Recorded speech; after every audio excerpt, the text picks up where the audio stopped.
What's going on YouTube? It's Wyatt Matters again, back again for another live stream, and hope everyone's doing well tonight, this evening. I'm not hoping or planning to do a particularly long live stream today, but I thought, man, I was watching a YouTube video earlier today, and I was also listening to a few other things on social media, and this theme always seems to come up. It usually used to be once every 6 months, but now it seems to be coming up every so often. And that is the idea of, is working for somebody else classified as slavery? People are always criticizing people who work 9 to 5, 8 to 4. They call it, working a hard day of work, or, hard day of graft, all this kind of other stuff, which I hear labeled at it. So particularly in this day and age, everyone seems to be on this wave of being an entrepreneur, being a boss, self-made. You see it on all people's Twitters, Instagram accounts, Facebook, YouTube. Everyone has their own side hustle. And I just want to preface by saying this. I have zero problem with anybody wanting to start their own business. I don't have a problem with anyone trying to have their own side hustle. I do believe myself that everyone should have a side income, but it's just the myths, just the complete lies that I hear in regards to what it is to become an entrepreneur, what it is to be, a self-made, a boss. You hear all these sort of tags that people make. And when you actually scratch the surface of what they're talking about, a lot of them don't actually tell you the truth. I mean, and you get suckered into it, because I get suckered into it myself. I see all the fancy advertisements on YouTube, which advertises this lifestyle of abundance. They claim that by following, my unique instructions, I can guarantee you that you'll be successful in whatever industry that it is. Would it be Forex, Amazon FBA, whether it be some sort of multi-level media marketing? They're all trying to promise something for pretty much little to no return. Everyone's got some sort of way of making themselves to become, again, a boss. And not only just a boss, living lavish. And they all seem to be these very, very, very young individuals, less than 40 years old, who all seem to have cracked the code. Somehow, when you look at life, you look at everything that, people are telling you, you have to work hard, you have to do all this. But apparently these people here, they always seem to be able to just crack this code. I'm like, how is this possible? What is it? And you know what it is? A lot of it is just lies. It's just lies. It's just lies. So what I want to do in this video, again, I'm hoping not to take too much of your time. So if you're listening to this on the playback, I appreciate it. And for everyone who's listening in the chat, I appreciate you too. KB, how's it going? How's your evening? How's everything going? How's the little one? Hope everything's going all right, Maggie. But yeah, so all I wanted to do today, I just wanted to go over some of these entrepreneur lifestyle sort of fallacies, these lies that get just molded and shaped. Because by the time you reach 30, most people nowadays think that they're a failure if they're not damn near a millionaire. Most people think, for some odd reason, that by the time they reach their early 30s now, that if they've not made millions, or if they're not making 6 figures plus by either some side incomes or however many streams of income that they're trying to do, that all of a sudden you're like a failure. But I'm like, no, that's not true. That's just life. Majority of the people who live in the world, majority of people aren't millionaires by the time they reach 30. Matter of fact, majority of people aren't even millionaires, full stop. Full stop. So when I hear this sort of information that gets disseminated, I just have to try and put this into perspective about exactly what it is. And here's the thing. Say if you want to go down that road, because this is another thing I want to talk about. You want to go down that road of being an entrepreneur. You want to be self-employed. You want to own your own business. Cool. I got you. Here's the things that you should be aware of. Because again, people have you believe that becoming your own boss is almost the remedy for life's problems. Almost you're going to just become this, again, self-made millionaire. Everything's going to be all well. You're going to be waking up at 10 a.m. in the morning, working for a few hours, going back to sleep. This is what people give you this impression of. But the question is that all true? So what I want to do right now, I just want to show you a couple of things which I've seen as to the real landscape when it comes to businesses. Because here's the thing, and it's hard to hear this, but being your own businessman, being your own boss, it's hard flipping work. I'm telling you right now, man, listen, I do certain side things. And that's hard enough as it is. But becoming your own full-time boss, that's some hard work. So if you want to really put in the mileage, the long works of sleepless nights for little or no pay and really have no idea what's going to go on, then by all means, do it. But I just need to let you aware of some of the facts that you need to be aware of when you are going down this route. Because going down this route is a lonely motherfucking road, man. I'm telling you, it's lonely. So I'm just going to share my screen. I'm just going to show exactly what I've been looking at and exactly what you also need to be aware of when you get here. Because, again, setting up your own business, it ain't easy. It's not for the faint-hearted. So let's get into this. I'm just going to read this paragraph here, and it says, so the Office for National Statistics reports a steady increase in the number of micro businesses starting up each year. It's predicted that 2020 will see the rise of even more micro business as younger job seekers are seeking entrepreneurship as opposed to taking more traditional routes of job search in larger established organizations. Again, this is the dangers that I've been seeing in regards to the whole, it's the fear of missing out. It's the whole self-made entrepreneurship that's just sweeping the nations, particularly the younger ones, because again, they're almost promising this lifestyle of abundance. You see him with the Lamborghinis, you see him in Dubai, you see him in Spain, you see him all over the world, and they make it seem as if they're practically doing little and they're getting so much return. So this is why you're seeing this in the statistics. You're seeing a record number of micro businesses. And again, as you've just seen here, younger job seekers. It's not becoming like an old established thing to do. It's a young person just coming out of college, university, trying to do this. And let's continue what it says. There are a couple of things driving this trend. The first being financial. Now that's obvious. An estimated 1 in 4 people have a side hustle to earn some extra cash. So 25% of us, we have a side hustle to try and earn some cash. That is 100% understandable. And that's one of the reasons why, again, I always say this. I have zero problem with anybody trying to have a side hustle. I have no problem with that at all.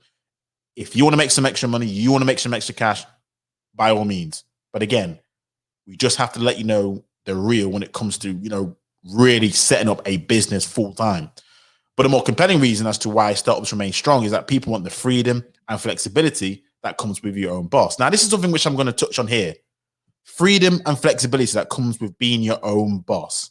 Because this is one of the fallacies that I've seen and heard time and time again when it comes to being an entrepreneur and being your own boss. Because freedoms, people associate working a 9 to 5 and 8 to 4 or working for an employer as not it's slavery, it's inflexible. When in actual fact, particularly when you are starting up, and I'll love it if people can attest in the chat if you do have a full-time business.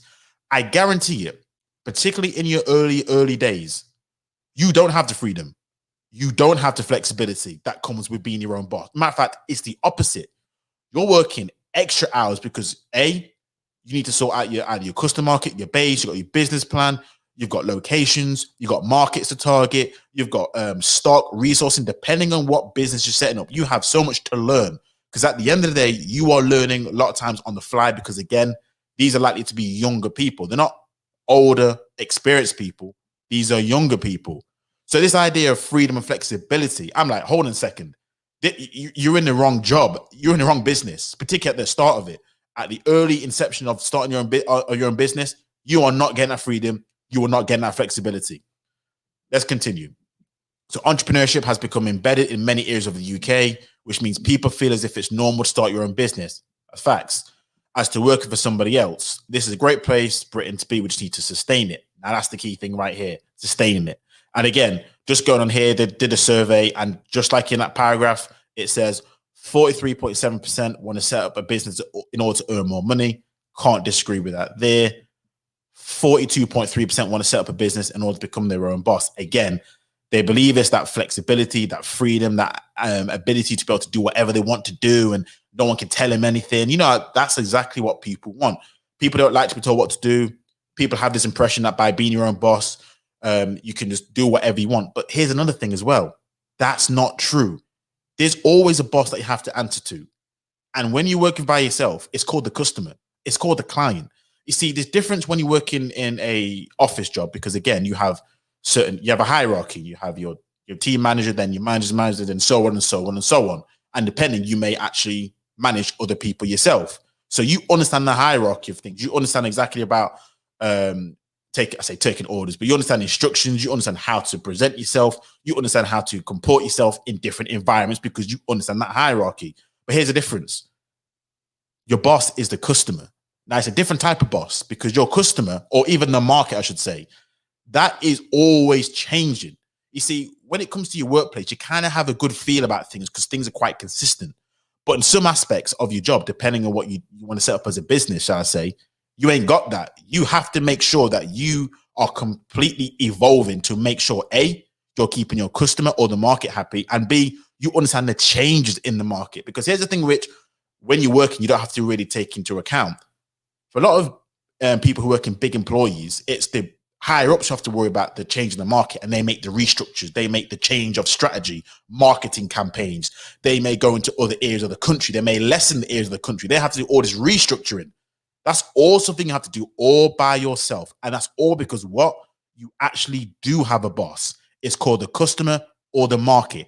And if you don't understand that key information, I'm telling you right now, I don't care what idea you have. I don't care how great you think it will be. You are screwed.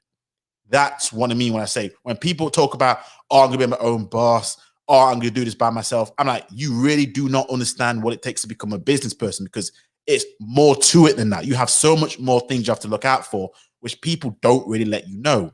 And when it comes to these other things like Forex and FBA, listen, that is even more of a dangerous situation, because talk about changing markets, we talk about all these technical analysis and indicators, mate, you are in the hands a lot of times of the gods when it comes to situations like this.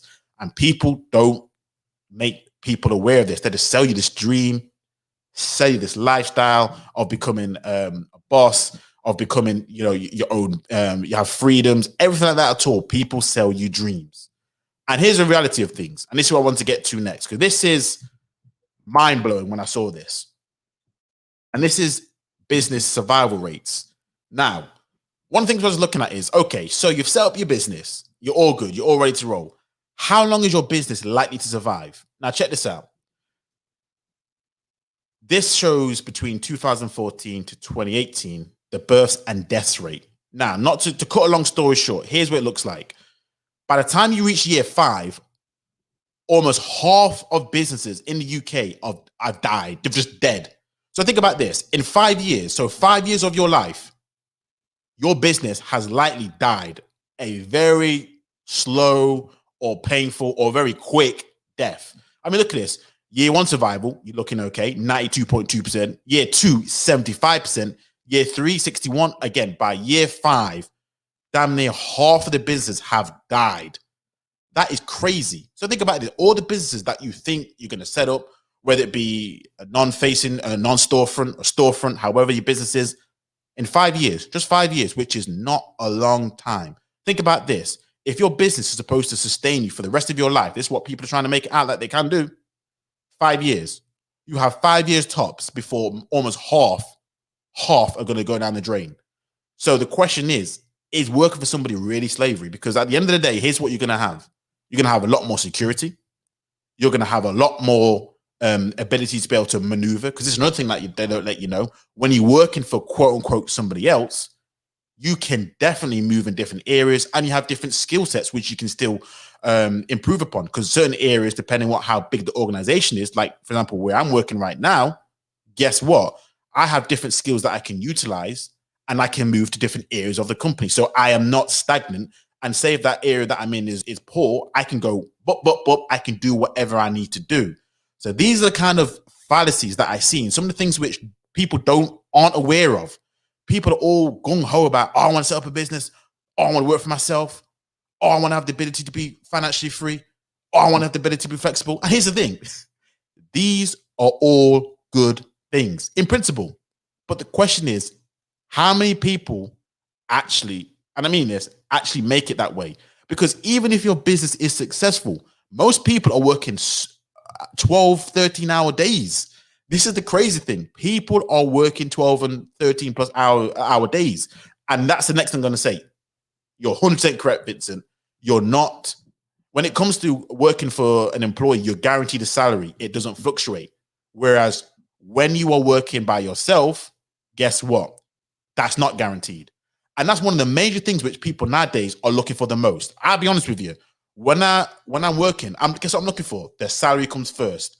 Now, as I'm getting a bit older, I'm sort of changing my mind, but that's because I have a certain salary. But let's be honest, people, the first things that they look for is how much am I going to get paid? Because that's going to determine a hell of a lot of things. That's going to determine what I can afford, where I can live, what I can eat. But you working by yourself, you're not guaranteed a salary. If you don't put in the work, you are not going to eat. So the stress, the pressure is twice as much. Because if you have a bad day, a bad month, a bad year, you are likely, depending on what the business is, depending on the market, you could go down. Whereas in your normal life, let's be fair, let's be honest, especially nowadays in the UK, I've seen some things where some people have worked like shit and they've not been sacked for years. I'm like, I don't know how this person is in this job, but they are. Now, the reason why? Because working for somebody else gives you that kind of guarantee, which being self-employed, being your own boss, it doesn't provide you. Now, there's two ways you can look at it. Because depending on what kind of individual you are, you can say, well, that's great because that gives me the pressure, the fear to be able to go out there and conquer. And some people need that drive. They need that fear. They need that ability to say, you know what? If I don't hunt, I don't eat. And I feel it. I completely understand it. But that's not for everybody. And even those people who are like that, come back to me in like 3 years, come back to me in 5 years, you'll be singing a different tune. Because I've seen people who had their own business, lasted about 5-6 years, bust, and they're back working that 9-to-5 job that they despised. You know the reason why? Because it could offer them that security factor. They don't have to worry all the time about hunting just for the bare bones. They can do other things, and they can build upon build. So this is the kind of things which I just wanted to bring out to people to say, look, just hold on a second, take a step back and understand what it takes to actually do this, because this isn't for everybody. It's not for the faint-hearted. So people really, really need to tell the whole truth when it comes to this stuff. And let's see what's going on in the chat. I see a few people here. Make sure you like the video. If you are new, please subscribe and like as well. How's it going, Vincent? I appreciate you being here. The Skittles Man Reloaded, how's it going? But yeah, absolutely. I see your boss is also yourself. If you don't perform to your best, you're not. Yep, this is it. This is the killer. Because you're your own boss, you're failing yourself. You're failing your customers, the market. You are on by yourself. You don't have anyone to fall back on. And a lot of people, let's be honest, nowadays, people don't have the bank of mom and dad. People don't have the bank of maybe brother and sister. People don't have the bank of this. So when it fails, when things go in hard times, you are really by yourself because again, if you don't perform, if you're not successful, then who's going to bail you out? You're going to have to declare bankruptcy. You have to declare bankruptcy. You have to go through all that process. You have to have that PR piece, again, depending on what kind of business it is. And this is the situation I'm seeing right now. Now, I want to kind of pivot to another type of business, which is, again, it is a business, or I should say it's an entrepreneurship lane, but it's the whole Forex, cryptocurrency, all those type of industries which is sweeping the place. This is another thing which a lot of people have seen. And I'll be honest with you, even myself have kind of fall prey to. And I just want to let you know, don't fall prey to the same things which a lot of people have. Luckily, I've been quite smart with it. But what I've noticed, and particularly nowadays, because everyone has that FOMO, that fear of missing out, because particularly when it comes to cryptocurrencies, everyone's talking about, Dogecoin, everyone's talking about Bitcoin, Ethereum, Cardano, everyone's talking about cryptocurrency. And here's the thing, with these kind of industries, become sharks, become liars, become people who are selling you a dream again. Because people are saying, oh, I made so much money here, but here's what they're not telling you a few really key, important information. A lot of these people who make this kind of money on Bitcoin, a lot of them have invested a hell of a lot of money to begin with. So that's another thing they don't tell you. What people seem to miss out is, for these things to work, a lot of times you have to start up with a lot of capital. So not only do you have to have enough money to start this thing to really, really make a difference, because again, people by the time they're 30 nowadays, they don't just want to live, an average lifestyle. What they want to do is live a millionaire's lifestyle. They want to be balling. They want to have, all these Lamborghinis, fancy cars, fancy houses. And here's what they do. these crypto gurus, these forex gurus, if you're ever in that space, if you've ever traded before in your life, if you've ever Googled about Bitcoin, if you've ever Googled about any cryptocurrencies, you can't miss it. You just can't miss it. You have these sharks selling you a dream, telling you buy my course, you buy my program. I'm going to show you how to turn, I don't know, £100, $100 into £100,000. And like, wow, I need me some of that. I need me some of that. So what do? They sell you a course that's probably £500. And then once you get into the course, they even upsell you more, more. And then you'll think to yourself, hold on a second, how is this guru so rich, yet I'm still not making any money? Now, the reason why? They're rich by selling the courses that you're paying for. So most of these people are using the money that you've paid for, again, like a pyramid scheme, to sell you some BS lie, which is likely a Telegram group or some sort of chat where all they do is that they give you signals. So they'll give you some signals in a Telegram, a little chat, and all you're doing is trying to basically latch onto what they're doing, if that even works or not. But they're not making that much money. The main ways that themselves are making the money is by selling you that dream that you can be like them, which is work 3, 4, 5 hours a day, if that, trading on Forex, trading cryptocurrencies, or doing Amazon FBA, whatever it is. Their main income is not what they tell you it is. It's by selling you the course, because at the end of the day, they're preaching what? Lifestyle of freedom, flexibility, glamour, and you're falling for it. You're falling for it. We're all going to fall for it because that's what we all want to do. It's the classic line, but it never fails. It's in every industry. Every industry you see it, whenever there's a craze. This is why sometimes you have to just step back. I'm not saying don't try it for yourself, because I always believe in do it for yourself, see where you get you. And for certainly, because I'm in cryptocurrency right now, I'm just going to give you a full transparency. I'm in cryptocurrency. I've tried Forex trading. So I do have an idea, an understanding of it, but I'm like this. Don't invest something that you can't afford to lose. Put it in there, treat it like a long-term stock option, treat it like a thing which if you lose it, cool. If you can't lose it, don't put it up there as well. Because again, right now, the space is still quite fluid. Right now, the crypto space, no one knows exactly how it's going to be positioned. There are a lot more solid coins and all this kind of other stuff. But right now, it's all up in the air. But that's not the point. People are using this idea or this lifestyle of preaching about being an entrepreneur, being financially free, in order to get gullible people, and particularly younger people, to be like, by the time you're 30, you're going to be like me, which is a millionaire, which is a goddamn line, because they ain't a millionaire. But even if they do have a lot of money, it's because gullible people like us are falling for that trick, and we're paying for the courses, which inevitably are just a bunch of crap, which, let's be honest, in this day and age, this is another thing as well. In this day and age, it's just a simple case of a lot of things can be learned just on Google without even having to pay for anything. But that's not the point. They're selling you a lifestyle. They're selling you a dream. They're hypnotizing you, spellbinding you, and you actually think that you are doing the right thing. And it's because, again, everyone wants to be rich, successful by the time they're young. Who wants to make a lot of money and be old? No one does. But here's the reality, guys. Here's the reality. Most people will not make majority of their earnings until they're later on in their life. It's just how it is. It's because by the time you get older, you get more experience, you get more wiser. Now, I know we're saying about, we're in the age of information and all these things, younger millionaires are happening. Don't get me wrong, but they're still the minority. The average majority of the people who ever make it in life, they make it by a lot of ways which people just think it's unsexy. And that's what it is. It's not sexy.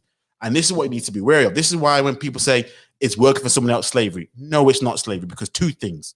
Number one, these slaves get paid. So I'm getting paid. So I'm definitely not no slave. And number two, you're still working for someone else yourself. It may not be necessarily a team manager or a boss or a company, but you're working for the customer.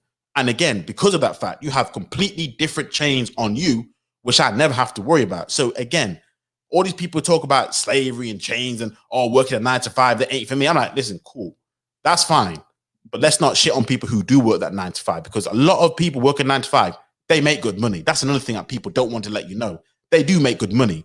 And even the people who are meant to be business owners themselves, They ain't making some of the money which I know for a fact people who work for an employer can make. I just want to show you this as well, because I want to show you sort of the average wage that we see in the UK, because at the end of the day, these business owners act as if they're making a hell of a lot of money. Now, they may be, but when I do what I see or my research, it ain't making that kind of money. But this is the sort of the graph I showed in regards. This is the average earnings in the UK. Now, it's by age, split by male and female. Now, as you can see, 18 to 21 to 16 and over, 16 over. Now, generally speaking, the older you get, the more likely you're going to make more money. Why? You're more experienced, you got more qualifications, you're likely moved up in the world if you're driven.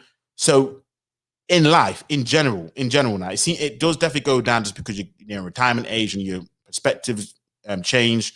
But generally speaking, people in life in the UK, their main earning potential, particularly if you're male, but even if you're female, to be fair, is between the age of 40 to 49. Now, again, it's not particularly sexy. You know, everyone wants to be in that, let's be fair, 22 to 29 to 30 to 39. Everyone wants to make millions and be a millionaire before the age of 40. That's the dream. That's the hope. That's what we're all chasing. That's the reason why this entrepreneurship, as you've just read, is going up. It's just rising exponentially because everyone wants to make that dream, hit that target before the age of 40. Everyone wants to retire young, enjoy their life, and have a swan song at least 20, 30 years earlier, because we don't know when the pension age is going to be. But let's be honest, the reality is most people won't have that just because of the situation that they're in. And most people, their earning potential increases, but only if, let's be honest, you have that experience to match up with it. But they're the reality, they're the facts. And the facts of the matter is, when it comes to business, in 5 years, you're likely, I'm just being serious, your business is likely to be over in 5 years, just 5 years. So while you're, moaning about this and that, and the other, in 5 years, dude, in 5 years, I'm going to give you tops for your business to just go under. And then guess what? You're back to square one. And then again, another 5 years. So that's exactly how it looks. And that's exactly what it is in the life. That's the unfortunate, sobering reality. But all reality is not bad. So let's see what the chat is saying.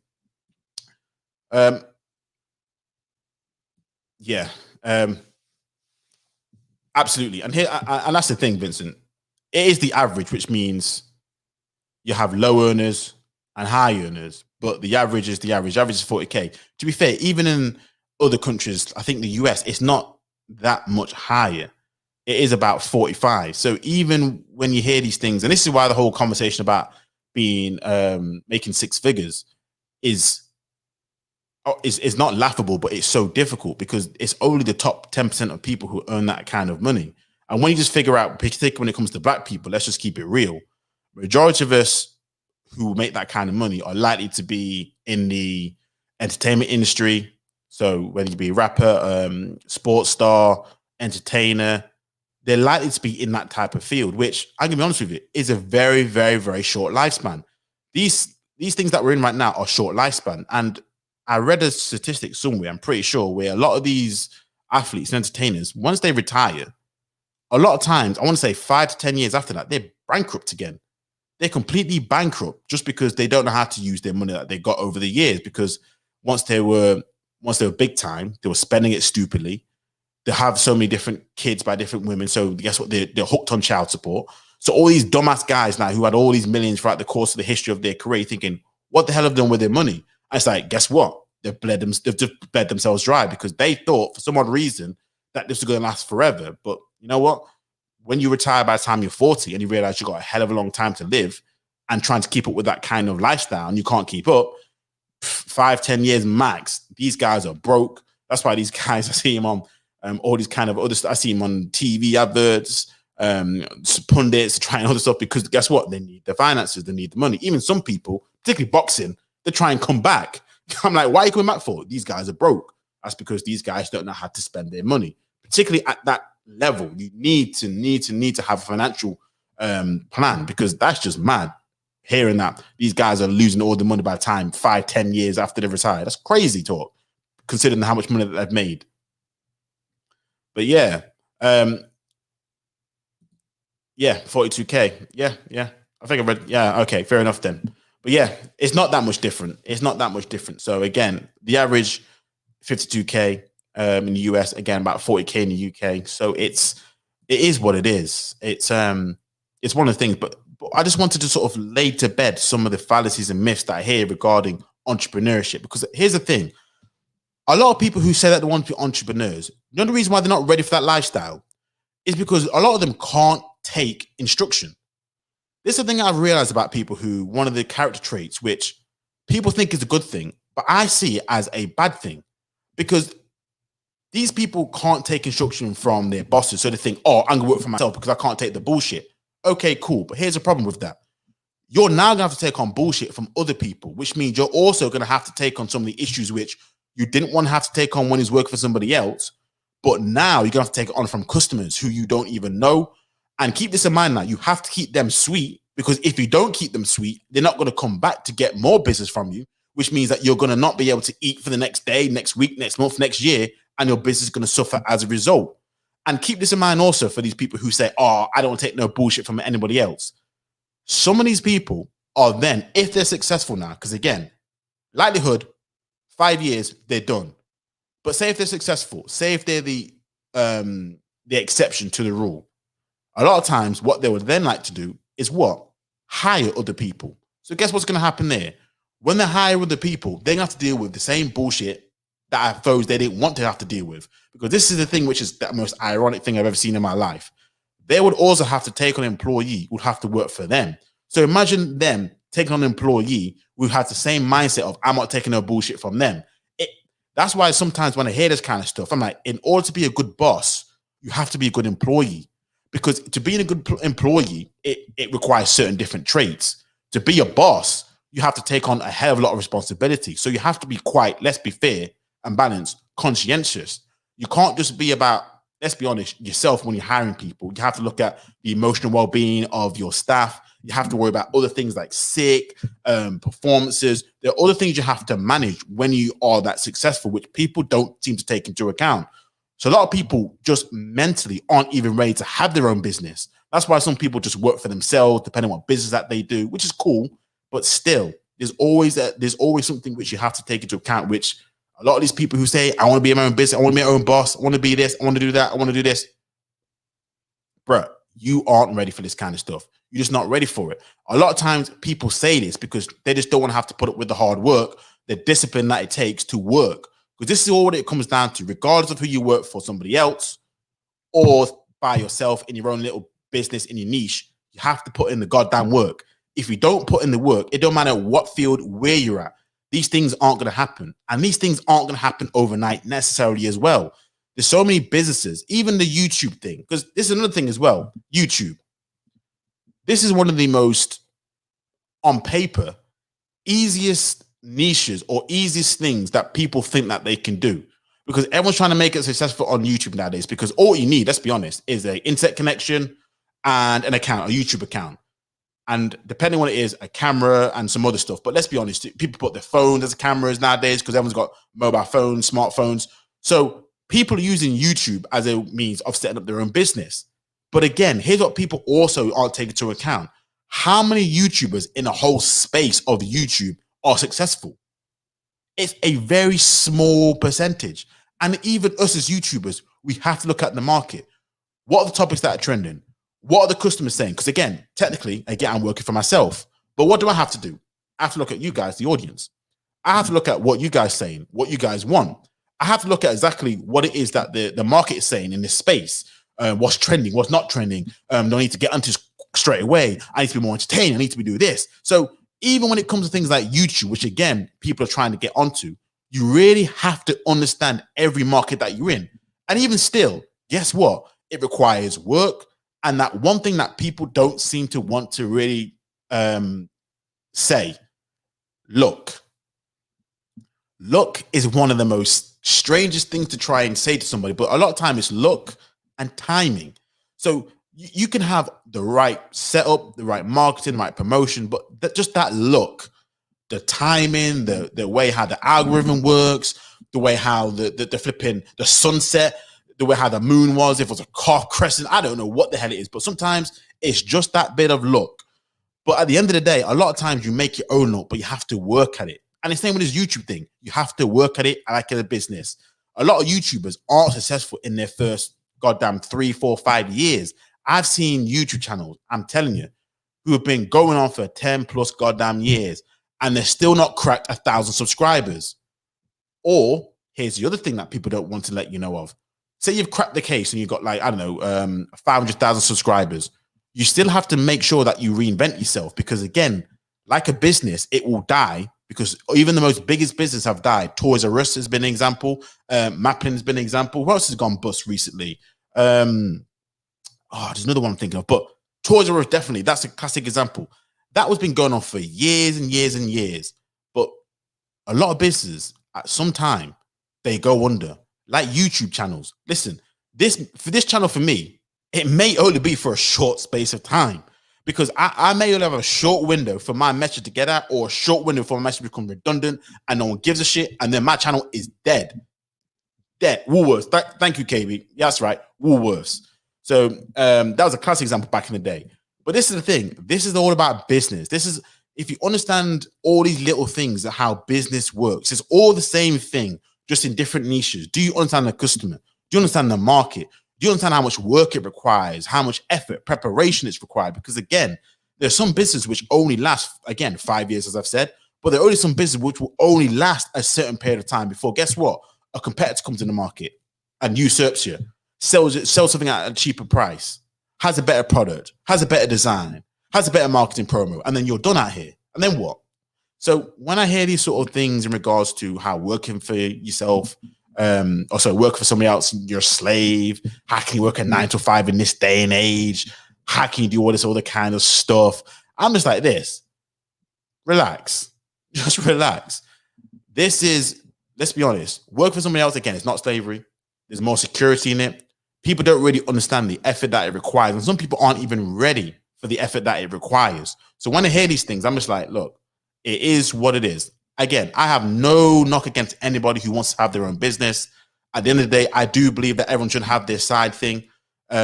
Most people go into real estate, but again, that requires a lot of startup capital. But now in this day and age, I have all these cryptocurrencies, Forex, all this kind of other things. So I always say to people, dabble, see what hits, invest in some stocks. I have absolutely zero problem with that at all. But just know the facts. Just know the facts. Be armed with the facts. Be aware of what happens, because at the end of the day, this lifestyle of entrepreneurship is not what it's cracked up to be. But what a lot of people are doing, particularly younger people, is that they're falling prey to the Instagram, to the whole social media lifestyle, which is, guess what? Money, fame, status, girls, all this trips to Dubai, trips to all these other kind of places. I'm like, look, it looks good. I ain't gonna lie to you. It looks good. But that is not the reality. The reality is that they're selling you a lie, because they want you to hook you in onto some sort of course that they're selling. And then by the time you get the course, you realize it's a bunch of bullshit. You spent thousands and thousands of pounds on it, and then you're back to square one. Or because you're just falling for the dream. And again, this is something which only a small amount of people actually get.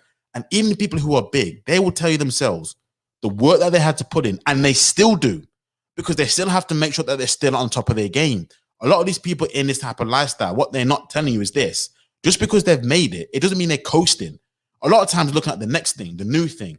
It's like Facebook. Facebook is a prime example. When they were big, what did they do once other people came in the market? They weren't standing still, but what did they do instead? They bought a lot of companies. They completely absorbed it. Same with Google. They absorbed YouTube. I think it was a Google Instagram or Facebook Instagram. But what did they do? Because they are, let's be honest, afraid of the competition, but they wanted to keep on the top. So what these big corporations do once they get big, they ain't standing still. They look at the competition. And if anything, I suppose, threatens their existence, because they're a bigger company, because they're a big thing, they absorb these other companies. And this is what happens when it comes to these things. These big companies, these people who are really entrepreneurs, they ain't standing still, because they know if they stand still or if they coast, there's going to be another person, another business, another company who's going to see what you've done, try and build something twice as good, or the market may move, the customer may move, and you may be completely out of the loop, and that's it, job done. So again, all I'm going to say is this: if you want that lifestyle, cool, I got you. But just know the reality of it. The reality of things is a lot of these industries that people are in the 9 to 5s, the reason why they're here since day dot and they'll stay since day dot is because of exactly what it provides. The security is for people, and it's the likely chance that you are going to have an opportunity to even, let's be honest, venture into any of these other industries. Because a lot of people, what they do, they have a job first off in an industry that they may like or not like, but they can sort of say, you know what, I think I can make this better. Like construction. Construction is a classic example where people go into construction, they learn the trade because it's one of the easiest ways to, be your own boss. And then they learn what they need to learn, and then they, guess what? They start their own company. But even those guys, like, it's hard work, man. It's hard work. So it's not all what it's cracked up to be, man. It really isn't. So that's what I wanted to say with you guys. This is what I wanted to talk about when it comes to this entrepreneurship or this entrepreneurship, because a lot of it is just traps. It's just traps used by a lot of, I say clever people who are trying to sell you a dream, trying to get you hooked onto whatever product they're trying to sell. I mean, that's another thing. If anybody's trying to sell you a product or a course about how they made it somewhere, likelihood it's a fake guru. Stop right there. I won't even go into it. So whenever I see a ad pop up about, here's how you can make, I don't know, 500 pounds a day. Here's how you can make $100 a day trading Forex. Here's how I did this doing Amazon FBA. Here's how I did this selling basically no products whatsoever. All this kind of shit that just promise you the world. And it's like, it's always so easy. They always say it's so easy. They always tell you, oh, you know what? You can do this and it's not going to be that much difficult. You can do this and it's 2 hours, 3 hours a day. You're like, bullshit. Completely bullshit. And this is why I'm just saying, listen, don't get suckered into this kind of stuff. Do your research. If you're going to go into something, be aware that, this is likely going to fail. One out, almost 50% fail in 5 years. And just know exactly what you're getting into. Know the customer, know the market. You may not know everything. That's why you go into it. But just be aware of some of their basic foundations. Because, again, people are setting you up for failure. Because, again, a lot of businesses, they flip and fail. Flip and fail. It is absolutely unbelievable. Big up to everyone in the chat. If you just joined in, you just new, please smash that like button. Subscribe if you're new. So I do appreciate you being here. Again, the topic is working for somebody else slavery, this whole entrepreneur, self-made boss fallacy. And someone in the chat said it. Yeah, Vincent, you said it. Yeah. Damn right it's funny. I see it all the time. People, and when I mean start their own brand, it's probably a website. It's like a website, a Twitter page or something. And they call themselves CEOs. I'm like, do you know what a CEO even is? Or a managing director. And I'm just like, it's absolutely crazy. And a lot of these times, I'm just going to keep it real. A lot of times I do see it when it comes to these Instagram models, and they're probably selling weave or something else like that. And a lot of times they aren't even the business. Sometimes they're the face of a business. They're the face of an affiliate marketing link, or whatever it is, but they brand themselves some sort of CEOs, boss, this, that, and the other. Same with the guys. These guys are not Instagram models. The guys aren't. But there's a guy with a few followers, a few subscribe accounts, and all they do is that they leverage their status on whatever particular social media outlet that they're on in order to get what? Extra money. To sell you a dream, which is a complete lie. Because a lot of these people, let's be honest, it's their best foot forward they're showing on social media. They're probably living in some hole somewhere, some cave somewhere. And I'm just like, please. I've seen a lot of them selling Instagram pages, selling pages just to get some money because they've got a brand which is just a following. It's not like it's a real brand, it's just a flipping following. And we all know what they're doing. And this is the lie that gets told, and why a lot of young people, they're opting out of what is called the traditional routes. So what a lot of young people are doing is that they're opting out of going through universities, they're opting out of going through the working environments, or to start this elusive business because they want to be the next Mark Zuckerberg. They want to be the next Steve Jobs, RIP, the next Bill Gates. They want to be the next person who creates whatever it is that it may be the case. That's what they want to be. That's what they're looking for. They're looking for that lifestyle, which I'm going to be honest with you, a lot of times it's going to be so elusive, but this is exactly what it is. And this is the craziness of it. This is why I'm saying just be mindful. Just be 100% mindful of what's going on right now. So let me know your thoughts. I'm gonna open the panel if you guys want to jump on and have your words. I'd be interested to see what your thoughts are. If you guys do have any sort of business side hustles.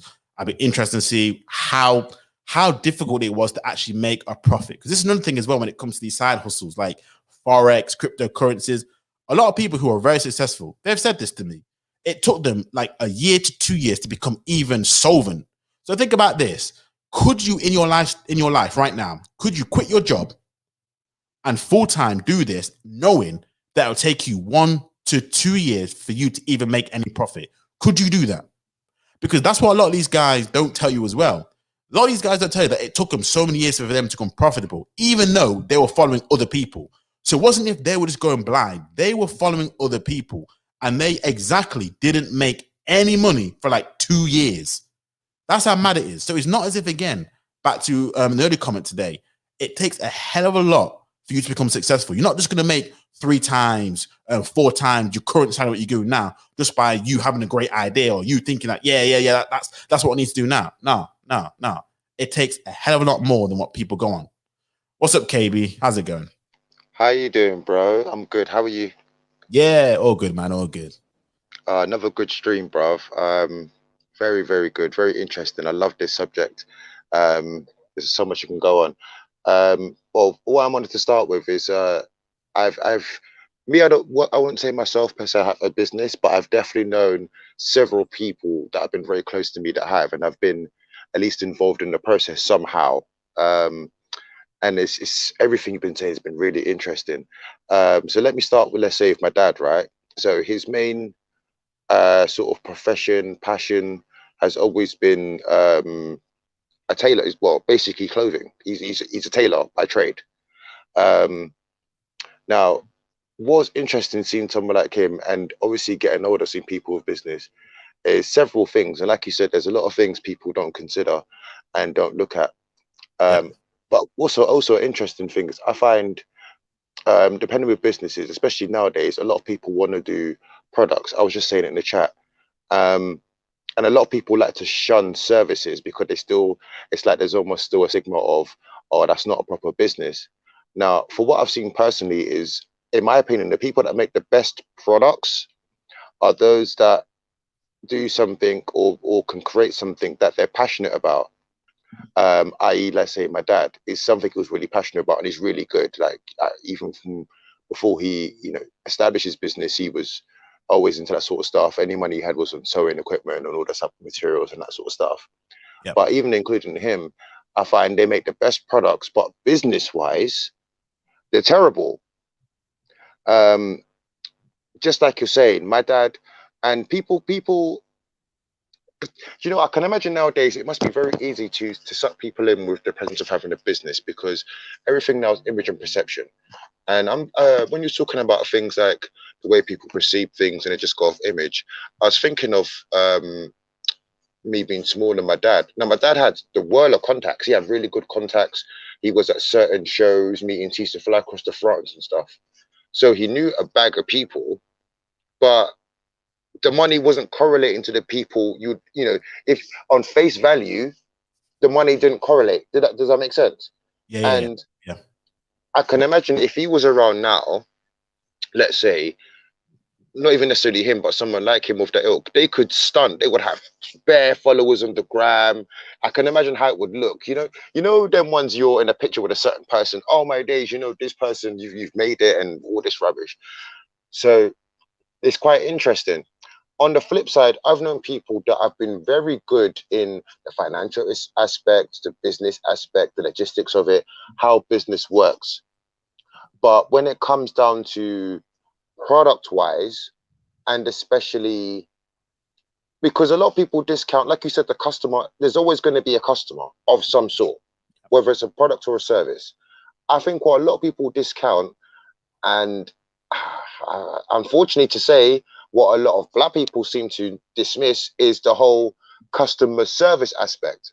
You cannot lose that. Oh, do you know what? That is such a good point. And that is what I see. And it's a stereotype with a lot of black business, particularly services. Good customer service. People don't seem to take that to heart at all. And they just think you almost think it's some sort of, I want to say white sort of thing, but they see it is like it's not a necessity. But I'm like, you do realize the customer you're reliant on this customer to come back to spread the word. And we all make this joke about, if it's bad customer service, like to be good. But let's be honest, people want good customer service. So you're right. That's such a it's an understatement that it's overlooked in our Black community. Crazily, just a shit level of customer service that you get for a lot of things. No, most definitely. And you know what? I know you try to tread carefully, but you're right in your terminology. It is a quote unquote white thing. I can definitively say, in growing up in my life, I definitely learned that part of the business aspect from white people. And then when you compare it to your cultural peers, we do lack that quite a lot. And see, another thing is as well is I was saying this as well, is in terms of like businesses, and I'm thinking more of products at the moment. One this example is, I see a lot of the time is a lot of people are not original with their products. A lot of people try to enter markets that already exist, which isn't necessarily a bad thing. Things can always be improved, but I find it's very rare that you're going to better an original product. I mean, we're talking once in a while. We're talking, even if we talk, let me say something really popular, like the iPhone just about made it. But, another phone could have been the phone. But for years, people ridiculed iPhone, but because they were so different. But because they were so different at first, people were like, what the hell is this? But again, that's one in how long. And on top of it, you was talking about longevity. How long had Apple and Steve Jobs been trying to produce Apple computers, Apple products? I was watching I forgot the film was. It was basically about Steve Jobs and his journey, and I'm telling you, the hard times he had to go through to make it to where he was at before obviously he died. It was mad. And not only that, the different things that he created. It wasn't just the iPhone, because keep in mind, it was all about computing. It was software, it was Apple computers and all this kind of other stuff. So he went through so many processes to get to making that win, which was pretty much the iPhone, and obviously the rest is history. Man, it's crazy. It's crazy. Exactly. And a lot of these companies that did fail quite a lot of them, like you said, you brought up so many good points, because a lot of them had capital. A lot of these big companies that tried and failed, they had capital. People don't think about that. I mean, I get the whole concept of leaving your 9 to, like, you're getting somewhere with your products, or you've got something that you feel like, okay, I can leave my 9 to 5. But I found the people that were the most successful within their business, whatever they did, whether it was a product or service, whether it was big or small, were those that still did their 9 to 5, but sort of used that time, salary, and some of the contacts to generate into their side business. But you get some that just sort of jump across. And then again, you got the whole aspect of, you had the statistics earlier of the whole making money thing. People think immediately, I've got a business of making money. Breaking even within the first few years, like when I first was sort of hearing, like, when you're growing up, and I was always someone who was interested in how business worked and that sort of thing anyway. So when I first had the concept of, most people don't go anywhere near breaking even in their first year, I was like, wait, what? The whole concept of, when I started to think about businesses, how do you get paid? You got to pay yourself. On paper, that sounds pretty cool, but okay, you've got to pay yourself. So where is the money being generated from? Do you know what I mean? And then the more bigger you get, the more, okay, yes, so your product or service does start to get bigger, generate income, have more of a customer base. There's kind of come a point where you cannot do it all on your own. It physically won't be possible. And we're not talking just because you have only 2 arms and legs. We're talking, we're going to need several skill sets, temperaments, possibly locations. You then have to hire these staff. You have to then enter into that whole realm of contracts and guaranteeing their contracts, unless you're going to do it on an apprenticeship, and then you've got agreements. That's all messy. I agree. And again, it's just, you're going to have depending on how big it is, you're going to have accounting to worry about, HR to worry about. You have all these kind of things which you working for someone else, you would never have to really worry about except for yourself. Maybe if you are a manager, you may have to worry about your own people.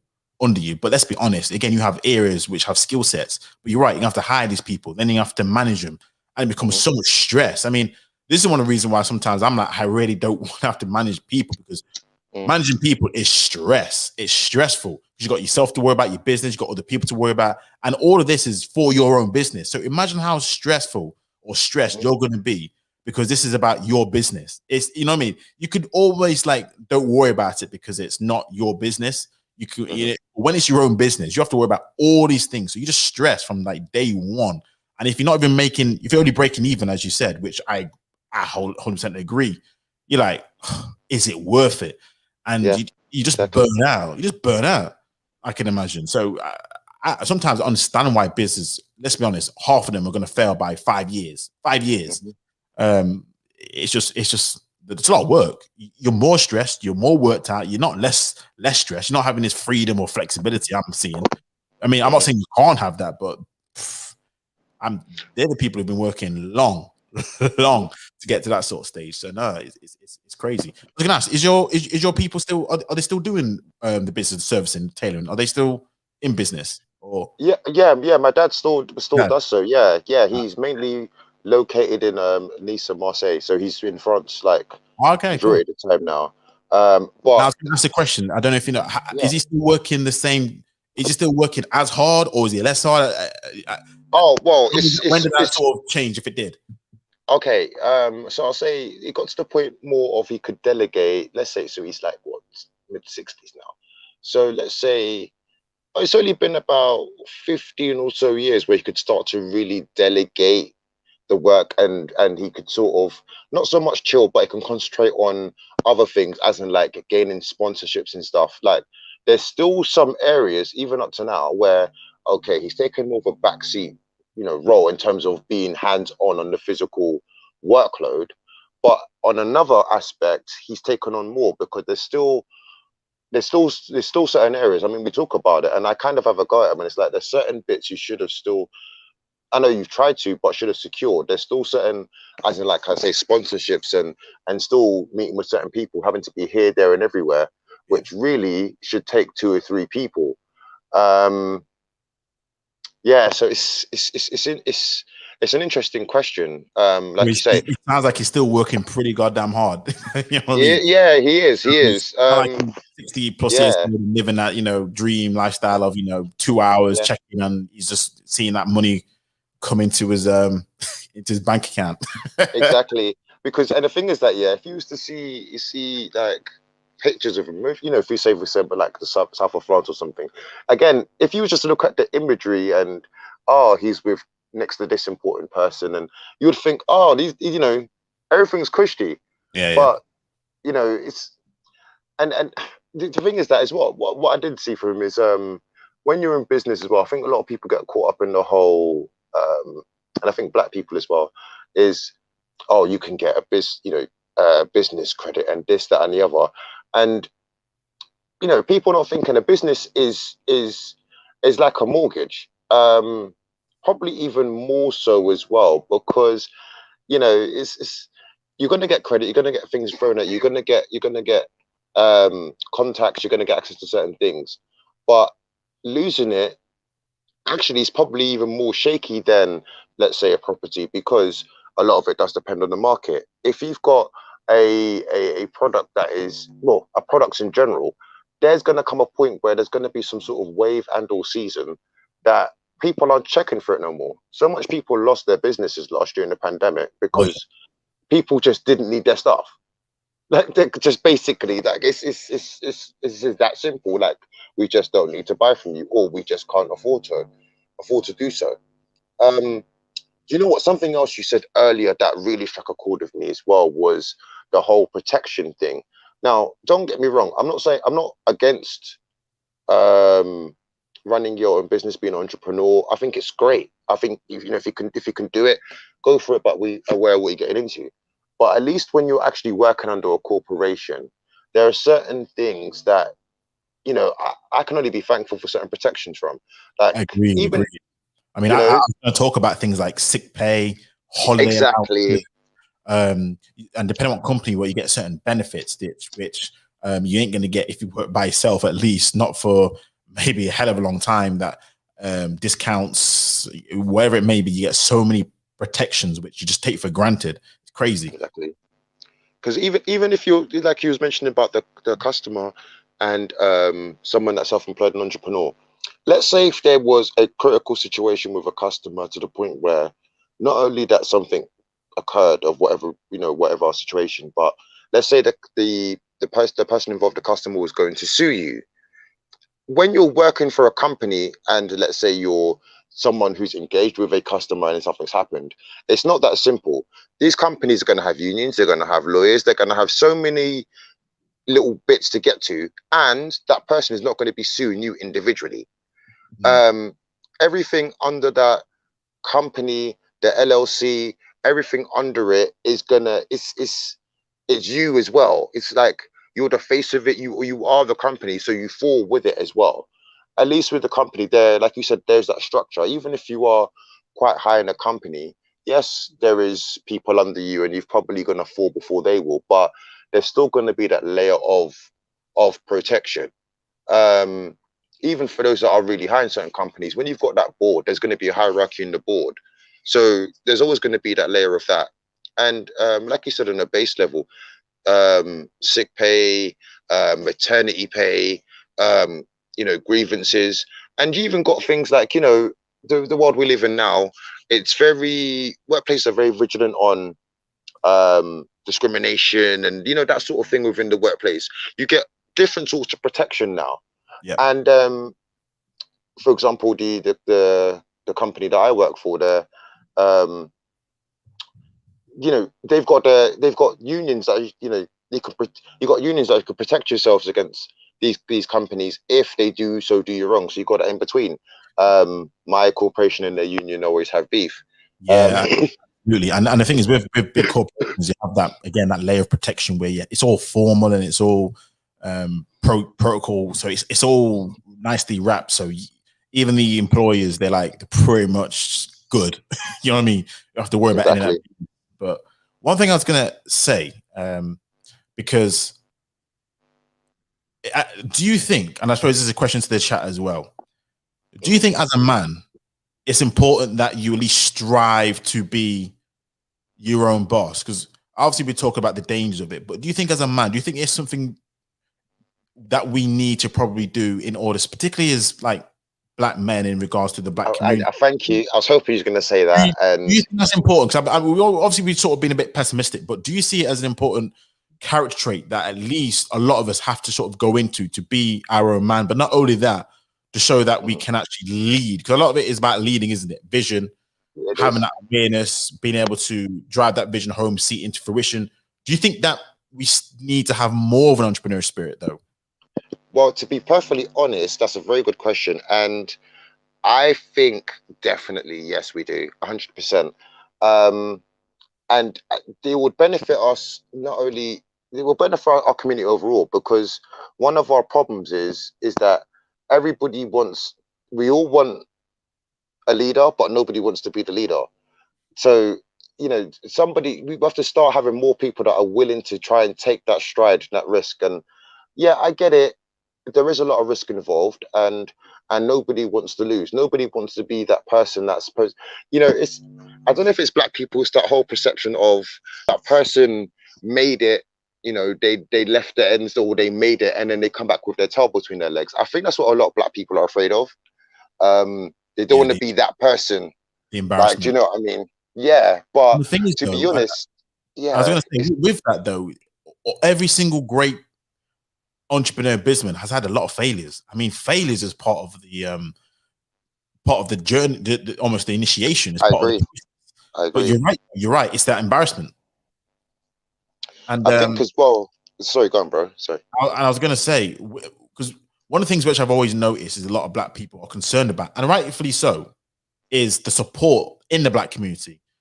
How much support do you get from people in the community with your stuff? Now, a lot of times it could be because, again, we don't have a good customer service. So a lot of black people are like, I ain't going here to get, cussed out or whatnot, or have all that other BS that I'm not going to have good customer service.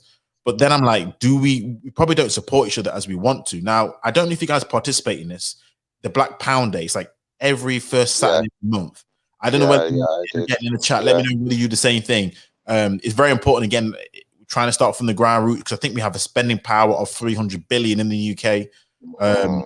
And with that spending power, if we was to unite and be able to, again, utilize network to ourselves, trust each other, support each other, then even though you're right, you could fail, there's still a great chance that we could succeed if we support each other. Other communities do it seem like from the outside, just naturally, like Asians, for example. So that, do you think we can? Do you think that can be done with the support? If we, well, do you know what? That's like, again, I think we can, yeah. But I think, and this might sound a bit strange, but I've come to the thought process of we could, yes, to answer your question, but I think we almost have to do it a bit tactfully. For example, I think there's two things, and this might sound a bit controversial. I think we may have to stop tailoring. I mean, I don't think we sometimes do it deliberately, but I think we sometimes tailor our stuff towards black people mainly or exclusively. And I think we need to try and pull away from that. And again, it's the whole notion of being a sellout and whatever, but I think we have to start expanding our markets when we start doing our stuff and our thought process of what we want to do, sell, provide, whatever. Very, very good point. The second one is and I think it's even more controversial, but I'll give my reasons why. I think in some cases we may, and I don't like this one, by the way, but I think it's got to the point where it may be necessary that we may have to sometimes either strip away or not even strip away, but conceal the blackness within the product's identity, or at least its owners. Why I say that is because, again, even in terms of things like our presentation and packaging, I can't really explain what I mean fully, but it still comes across quite black. Now, what you mean the marketing? If it's like, if I see like a Dark and Lovely, I'll see black women on like Dark and Lovely, right? But you want, which looks a bit like Treziem, which has that international appeal, but it's a black product. You know, that what you're trying to say? Yeah, I think so, because I'm even thinking of I can't remember that the girl's name or her product, but she do you know ZZ Mills? Yeah, I do. Right. So she was interviewing some chick that's got some plantain chips. Oh, and Sunmo snacks. Thank you. And I do know, yep. When I was already thinking of this, but when I saw that and she was talking about this, exactly what we're talking about here, I was like, yeah, she's got it. She's got it. Because there's still the black in there because it's plantain chips, right? They only come from one place, right? But the way she's packaged it, like, look, we got to work with what we got, yeah? We're in the West as well. We've got like, I'm not saying to coon out, but we've got to get everyone else to buy our stuff too. Do you know what I mean? We have all this spending power, but we are only 3%. Why only cater to 3% when we've got the whole country? We know we can do it. We know we can do it because we're that influential. So I think we should expand, and even little things like that, we can get it into those places. And then if people want to relate further, another thing with black people, you're talking about things like websites and general presentation. We seem to want to be seen. We seem to want to put our face identity to things. Sometimes, and I find with a lot of the big companies, the people that own the companies are faceless unless you really look them up. True. But I don't think black people have got that concept down of sometimes it's not every day show face. It's, you know, and I'm not saying it's not saying it to appease anybody that may not be happy with seeing a black face. That's their own prerogative. It's not for them, but it's for ourselves, because sometimes you do got to play to the rules of the game. That's what I think. It's I think a lot of times we want to be seen. It's like in anything, the front of the movement. We want to be seen as we're the person bringing something together. Supposed to let the product speak for itself. King Richards is here. Damn, what are you saying? What are you saying, G? Big up, man. Big up, man.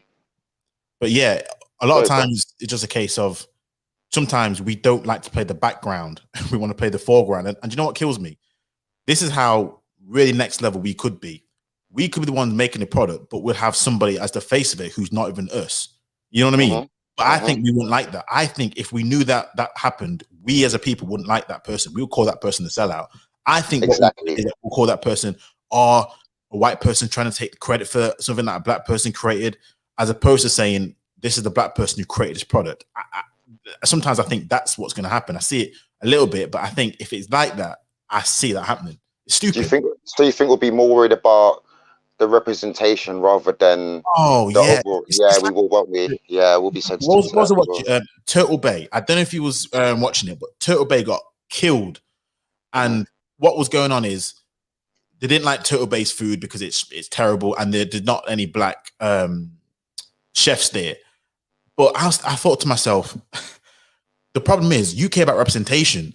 I'm like this. Forget about representation. Get a product that works. Whoever's cooking the food, whoever's doing anything, it don't matter. It goes into your pocket. It goes into your pocket. But but Turtle Bay is a classic example of it's an Asian person who runs the joint. You know what I mean? So it's completely outside of any black person's hands, but it's a Caribbean type restaurant. I'm like, what sense does this make? And I'm like, we think too small time sometimes when it comes to this thing. And I like, especially as men, I think us as men, we need to have that sort of vision to look at it differently and say, look, forget about representation. Get what we need to do, get there. You're still the one who's in charge. If you want to market to another market, because again, we're only 3%, do it, but we're the ones who reap the benefits, even if you're not out in front. Because no one really knows who owns Turtle Bay. How many people know who owns Turtle Bay? I had to look it up, and I still can't pronounce that brother's name.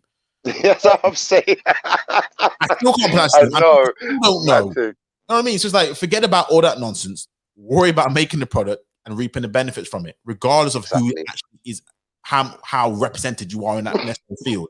I'm not saying it's not important, but there's levels to this game. There's just levels to it. It's just one of the things which it makes me laugh with this thing.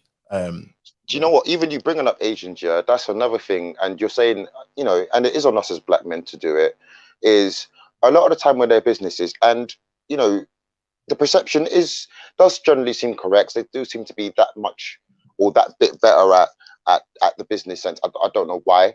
But what a lot of people don't discount is a lot of them group together.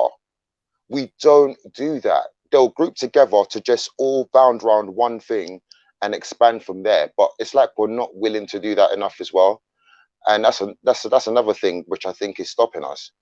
It's like one person goes to do it and they're going to be in their own one way or another. If they make it, everyone's going to leech on them afterward, or they're going to discourage them. But no one ever seems to be like, you know what, bro? Let me, like, you know, you hardly see that. Someone has an idea and another person comes in wanting to either be part of it, jump on the wave, but we don't really have this mindset of, you know what, do your thing, but I want to sponsor you, bro. I believe in you. Do you know what I mean? We don't have that let's group together type of mentality. No, it's true. I think, and it goes to our culture a lot of times. What happens is, because we're seeing one of us do it, we're like this, oh, I could do it and I can do it better. So what you do is, instead of helping that person, you compete with him. You try and become a competitor, and then you beef. And then instead of actually all of you guys getting the market, you split the market, and then it becomes something which just becomes stupid. I see it so many times where a good example of that is you see a West Indian shop, and then 3-4 doors later, there's another West Indian shop. You know what? I was gonna say the same thing. Oh my days! I know where I'm living, and see it all the time in like a street. I have about 5 West Indians restaurants. I'm like, you guys are so stupid. What you guys could do is band it together, make a bigger and build a big one. Thank you, bro. Which has good customer service, because you all must be chefs, which looks good, looks appealing. And then guess what? You all could benefit, because guess what? You can sweep up. Maybe 2, 3, fine. I give you that. But no, what did they do? Little one here, little one here, little one here, little one there. I'm like, you just and you fucked it. You just mess it up. And it's just, this is why we are where we are. But I was going to ask you this question, because obviously, KB, you're from Ghana, because one of the things I always want to know is, I see some African restaurants, but they're not as prevalent. I'm like, is that a thing where, because I'm always like, I'm waiting for the African restaurant to step up. I see Ethiopian food, but I'm not seeing African food, which I'm like, because I've been wanting to go, I have to really travel a little bit far to get it. I'm like, why is that the case? Bro, do you know what? That's a really good point. That's something I've always wondered when I was growing up as well, because yeah, you see a lot of Caribbean restaurants, you know, as we everywhere. Asian restaurants even, but African restaurants, they're when one's about, because they're so rare. A lot of people in one particular area will go to a particular one. Yeah. I don't know if they're still there now, but there's one I used to go to in Peckham, and I'm not even from South London. And bare people used to go there. Like, a couple of the South people in the chat might know the place I'm talking about. But I can't remember. But that place was banging. Like, we used to go like 2 a.m., bro. It was, but there's nothing near me. Like, do you know what I mean? Like, it's like that. So it is quite rare. The reason why you know what?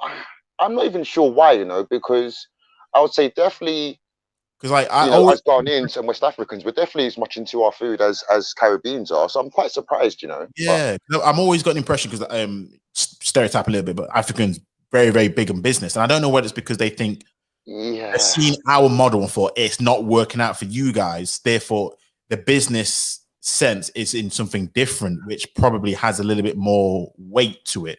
But I didn't know. It's always something I always wanted to ask. I don't actually know, but you know what? Now you've just said that, what would have worked out really well, and I'm saying it in past tense, like it can't. I mean, it could if people started like today. But those two examples, if two people are just sat together, one, let's say Jamaican man, let's say one Nigerian man. Look, Chale, I've got the money, I've got the contacts, I've got the funds. Look, bruv, I've got the food, I've got the contacts, I've got the location, I've got the restaurant, I've got the clients. If those two had come together, just as black people in general, actually we could have done pretty sick. But again, it's the division, isn't it? But imagine if those two were combined, that would be actually quite crazy. I agree. And I just put something on about Vincent saying that they just exist as caterers, not necessarily standalone businesses, which is fair. It's definitely one of those things which I've seen a gap in them. Again, I always see gaps in the market, which I think if we were a bit more, I suppose, business minded and business savvy in a lot of things, there are things which wouldn't happen, which I would see other groups of people who stepped in, again with the Turtle Bay, with even when Jamie Oliver did this whole rice and peas, what was it? It was jerk rice or something like that. Yeah. Bro, that went crazy, cussing Jamie Oliver off. But I was thinking this: you guys are too stupid. That was a business opportunity, which I'm like, why can't you guys just try and work it out and absolutely try and see what could be done? Because you see, Uncle Ben's, all this kind of other stuff. I'm like, oh my days, there's so many things which I'm like, if we had that little bit of vision, I know businesses aren't going to last long, but if we were together with that, if we just had a bit more vision, because again, we do food and all that kind of stuff for so long, we could be a hell of a lot more further along if we just had it. And I think, I don't know, maybe us as guys, we like to flip in, try and usurp everyone else. If someone's in that thing, I think I could do that better. If I have a YouTube, even in the YouTube space, you see YouTubers, they beef. All these black YouTubers, they seem to beef, bicker and argue. I'm like, if you guys can come together, you know what I mean? Because the funniest thing is, it's the same message. A lot of times it's the same message. It's not something necessarily different. But I'm like, how in the hell is it that black people who are in the same space, preaching damn near the same message, can't seem to get along? You need to have the most argument. I'm like, it almost seems as if you guys have different viewpoints, but they don't. So they don't. And if you look at some of the white spaces, right, they tend to collaborate quite a lot. It's and they beef too. They still beef, but you're right. They would make a market out of it. They'll make a business. They'll make an industry out of it. But they'll still make money out of it by coming together enough to do that. Whereas we will just, by the time it almost looks to we could do something, it all falls off because we just bicker and argue. It never goes anywhere. Bruv. This topic's sick, man. Right. Let me ask you this question then. Do you think, because you could argue that a lot of the quote unquote sort of black businesses are in black areas. Do you think sometimes we need to change sort of location to sort of, do you think the demographic to where we're located will make a difference? Yes, but I think it's all about mindset. Again, I think, I was saying target it to other areas. We need to change how we target those other areas. So it would only work if we change the way how we market ourselves if we go to another area, because we're thinking black people eat these type of food, we go to these types of places, whether it be hair, nails, whatever it is. Therefore, we stereotypically say, you know what, we're only going to go to our areas because, let's be honest, our people are going to want to consume it, as opposed to saying, hold on a second, there are other people who use these products who may want these products or foods or whatever. Let's market ourselves properly. Again, it's another thing about customer service. Have a nice outside storefront where people looks like it's welcoming. You know, don't make it too flipping ghetto with the name. Try and make it sound professional. All these kind of things which don't really take into account. Want everything to sound too yardy and all this kind of other stuff. I'm like, forget about that. You know what? That's a really good point, you know, because when you're saying that, I'm thinking about it. And we even want to title our companies. We can't help with the coolness. We need to chill with the coolness. I hear you. I hear you. You know what I mean? I'm just like, look, if you want to be in that area, I agree, but you have to present yourself in a different way to get a different market. But we don't do that.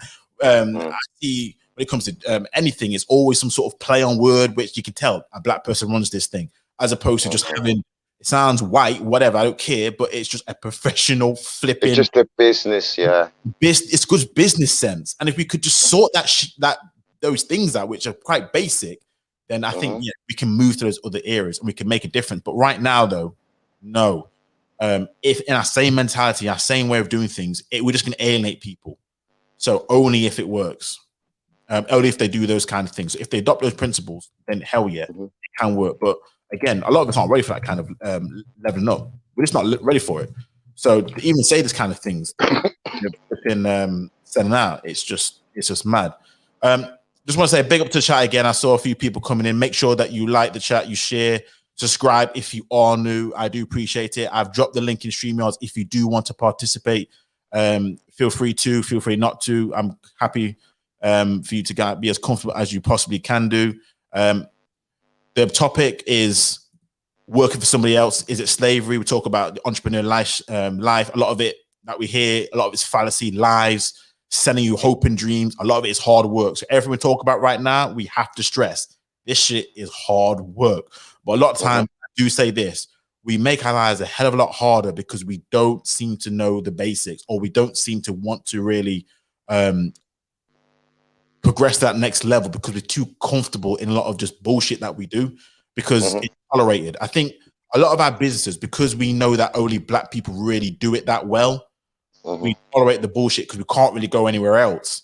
I think if somebody really was to take some of our businesses of another race and really make it better, we would I'm telling you, our business would fold because a lot of them we're content because we just don't want to level up. We don't want to put the time, the effort, some of the patience with it. So I think that's another thing which stops our businesses from thriving. So I know I talk about 50% is going to fail in 5 years, but for us, a lot of it is there just because, I'll be honest with you, we ain't going to go anywhere else. That's a sad thing to say, but I know there's certain places I'm going to have to put up with the bullshit because I'll be honest with you, I've got nowhere else to go. They're the only ones to do that, and they know this, so they just keep with the bullshit as opposed to potentially growing. And also as well, I think we're sometimes scared to, I don't know if scared is the right word, but hesitant to try something different. Because when I think about black businesses, as you was talking, I was thinking about all the different types of different black business I can say that are black businesses. I thought, okay, barbers, hairdresser, food shop, takeaway. I'm running out. Yeah. I'm running out. I think and you say hair and you said barbers and I suppose hair. I was gonna say bro. Hair, makeup and all that kind of other hair, stuff. makeup, food, basically. Yeah, you're right. Hair, makeup, food, and dare I say music, but but even with that, it's like we're scared to branch out. And like we're saying, we're not. I think people either tend to do either I think we do our products and our services wrong as well, because when it's a product, it's never really something that people need. It's never really tangible. Even our services, right? Our food, we make the most amazing food, but our food is not necessary. As actually, truth be told, a lot of people, especially, well, not a lot, I don't know the percentage, but a decent amount of people actually in this country wouldn't even eat our food. Number one, because a lot of our food isn't very calorie or health conscious, and that is a thing now. And and that's another, even in terms of, okay, let's say we're really good at food, we haven't, I don't know that I've noticed, delved into the different types of markets of food. You've got these companies now, and I was working with one company up until August last year. We was providing like IT services for them, and they deliver recipes. It's one of those type of companies, like to your home Yep. and stuff. Yep. And that like particular company, like Hello Fresh type thing. Is that yeah, how? yeah, exactly, one of those. But it wasn't them, but it was that type. Um, and we was working with them, and just a little bit of info I got on the company and stuff. And it was like they had only been around for, I think, 10 years, 10, 12 years. Now, granted, the guy that started it, he started with a bit of capital. He's a European guy, not too much, but a little bit. But he just started off with the recipes and just the concept of getting it to people and just going bigger and just going bigger. And there was little bits like that. And when I heard the story, I was like, not anybody could have done this, but I know bare people that could have done this. Yeah. Do you know what I mean? And now they're big because there was a need for it. And okay, no one saw the pandemic coming, but when you think about it, that's something that is a necessity. In this country, there's rural areas where where if you ain't got a car, you're not getting to the supermarket. True. And unless you're walking for time. And in some towns, there's like only one Sainsbury's, one Tesco, whatever. There's there's a lot of disabled people, there's a lot of elderly people, there's a lot of unreachable people. There's all different types of things where food itself, which is important, needs to be brought to people. Hence why even takeaways, apart from again the whole pandemic thing, do so well. It's not necessarily good for you, but if you literally cannot get to the food will get to you. So being somebody, or being a community that's known for not just known, but known amongst making food, but also, most people that taste our food say it's nice. Like I've never really heard anybody that's not black, basically, that's tasted our food. They've always complimented it. The only thing they may say is, variety of the terms, like say the spiciness level or whatever. Yeah. But otherwise, so it's little things like that. And even if you think about most takeaways, most, I think, Caribbean takeaways, even up to now, I mean, they've been kind of forced to because of what happened in the last year, but most of them didn't deliver. And it's like, bruv, that's standard. Yeah. Even ones that do deliver, I would say forget about it. Because I remember it's meant to be 45 minutes, max an hour. I'm telling you, an hour and a half. And I'm like, the worst thing about it is they call me, say, I haven't got what you wanted. I'm like, oh my days. So, so this is the kind of thing I'm talking about, where I know what you're saying. It's like in this pandemic, a delivery service like Deliveroo, those went up. Uber Eats, all these kind of delivery services, which, let's be honest, white people seem to like know how to sort of, do you know what? I see what's happening here. Obviously, Amazon increased, but there's certain things which happen which we don't seem to be that what's the word? Adaptable or able to move in that environment to be like, okay, let's take advantage of this, let's take advantage of that, let's do this, let's do that. We just seem to be complacent. And which again, I think it's just because a lot of us are lazy with that kind of stuff. And we're very reactive rather than proactive as well. Yes. Very reactive, not proactive. So it takes us at least a good, it feels like half a decade for us to realize, oh, we need to switch up what we're doing. We need to do this, we need to do that. It's just crazy. But yeah, you're right. It's mad. It's mad. And it'll be so interesting if again we could branch into something completely different. I remember I forgot, there's two Asian brothers who took over Asda. Now I was just like, could we do something like that? An everyday store? Could we just take over an everyday store, a Lidl, an Aldi, obviously something smaller, I'll say Waitrose, but something where you think to yourself, could we just do something like that when take something over? I don't know. We seem to only go into things that we kind of know. I'm hoping the younger generation is slightly a bit different because we all have to start somewhere. But yeah, it's interesting. The thing is that we could, but we can't. We've got like the proof is there. The finances are there. The problem is they're being funneled in the wrong directions, and we're not of the mindset of bringing them together and then go, because a lot of it is finances.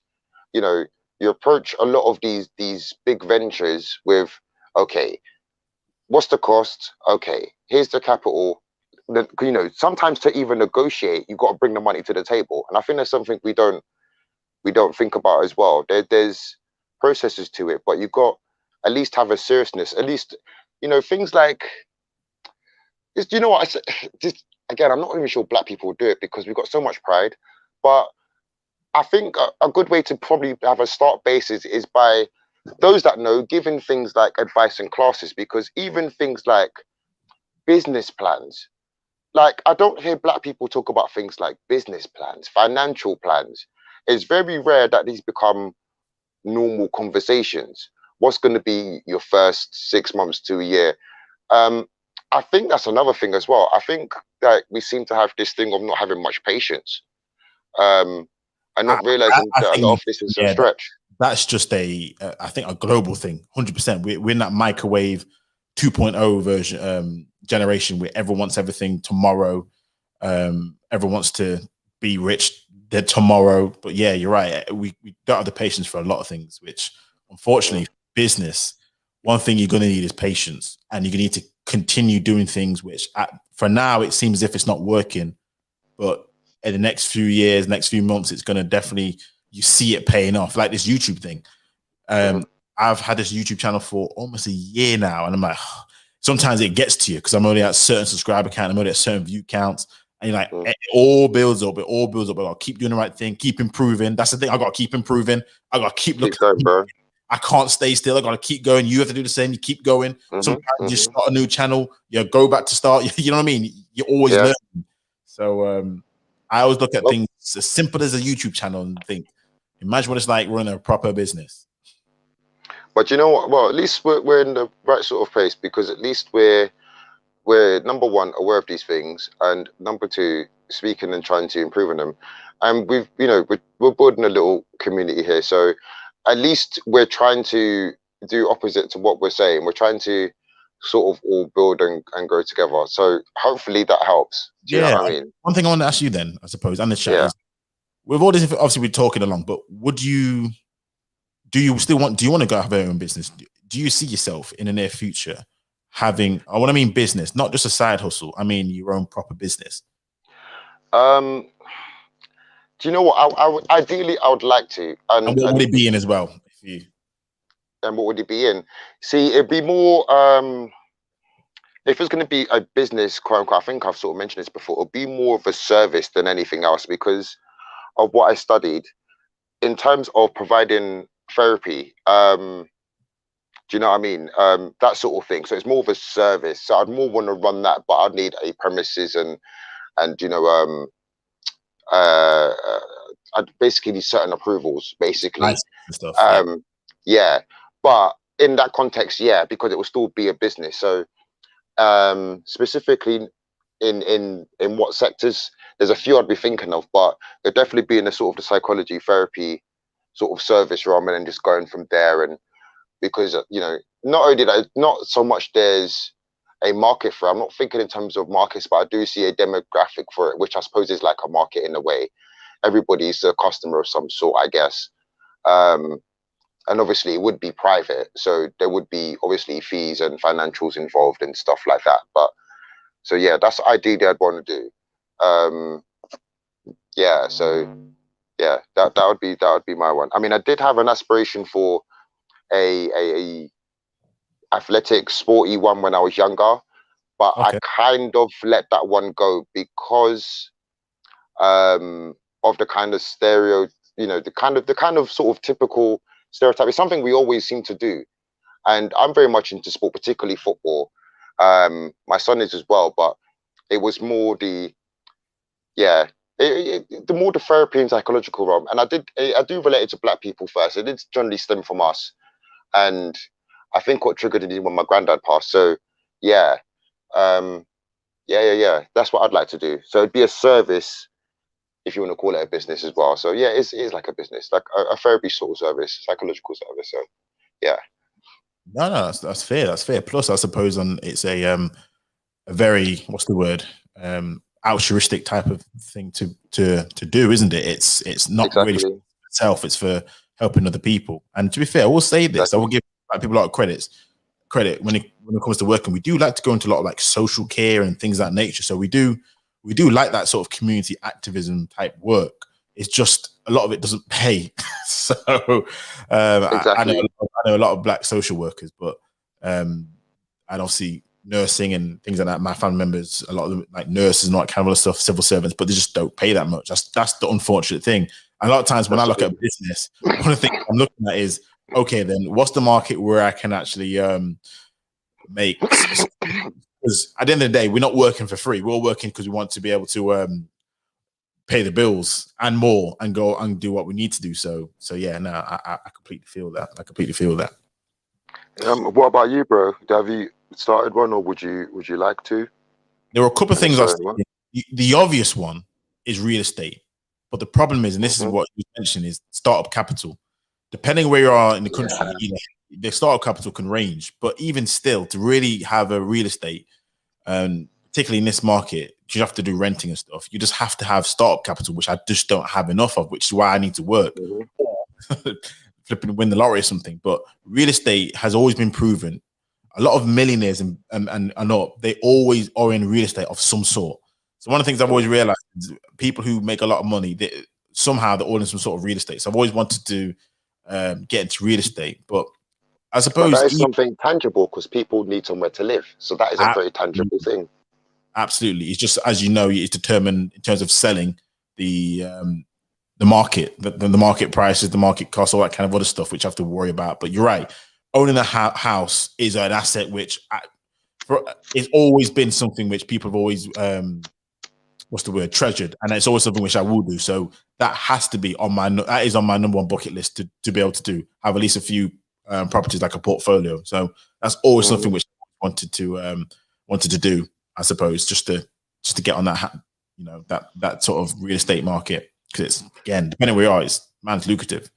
Well, have you considered? I mean, I know it's capital, but have you considered sort of a regeneration type project? So, like it's going to take a bit of work and regenerating, but the cost of property is going to be a lot cheaper, and then you can sort of take your time. I mean, it depends on how much time you actually have and on what your sort of target is and stuff. But I've thought about it because it is. I thought about it for definite, and there is something which, because again, I'm still gonna need money to regenerate the property. To get that point, yeah, that's it. Because like all the money is spent into getting a good one, you're gonna have to spend it into regenerating it. But no, it's definitely something I've thought about, because at least I have it, and then I can just spend my time with it and just do it. But no, it's something I've thought about. It's pros and cons to both, isn't there? So yeah. What was the second one, bro? You said there was two. So the second one was regarding food. It's a stereotypical one, but it's more of a again, more of a kind of a restaurant which caters to more of a not necessarily a black audience. It's just more of a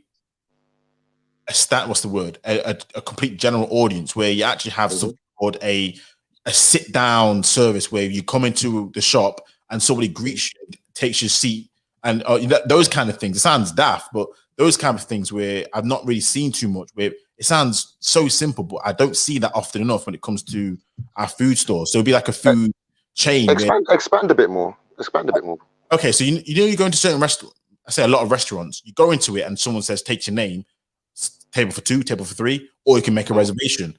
I'm like, all of ours are just takeaways, or you sit down, you just seat yourself. Whereas you don't really get that sort of, I don't know, service that you're looking for, where you get a menu, you can order some drinks, that kind of stuff. Again, other than like Turtle Bay, which again is not black owned, you don't get that when it comes to black restaurants. You just don't get that. I've been to a few places, not been ever in the UK, but been to a few places, and I've still yet to really have that kind of experience. We have a waiter or waitress come and greet you at the entrance, all that kind of other stuff, and go and have table service, get your drinks, bring your food, that kind of stuff. Even you saying that, right? And do you think that little little things like that can make all the difference for us. Just things like the service, Yeah, the little niches. absolutely. And again, that's what I mean. Just the service. You know what I mean? A nice environment. The seats look like you want to sit down on it. The tables look like you want to eat off it. Yeah, Proper yeah, yeah. modern tablecloths, modern chairs, modern tables. I'm Mhm. telling you, when I see these places, when I see a lot of black restaurants, I see them. I'm Oh stereotyping what I'm yeah. seeing. I'm seeing it where I am. I'm like, oh my flipping days, man. It's just mad. It's just why do Yeah. you guys not sorted out the basics yet? But again, it's just two things. Either they can't be bothered with it because they know, to the second point, we're all they've got, and we're still going to keep going on there because we like the food. So Mhm. it's like, but just some serious. It sounds basic, but I'm like, obviously, you guys in the chat, and you're in London. Have you seen that kind of stuff? Have you seen a table service situation, which is quite standard? But have you seen that kind of table service for a black? Um, no, no, well, what you're describing, no, and it's exactly what you're saying is exactly correct. Like, you don't get to see that sort of service and the whole presentation and stuff.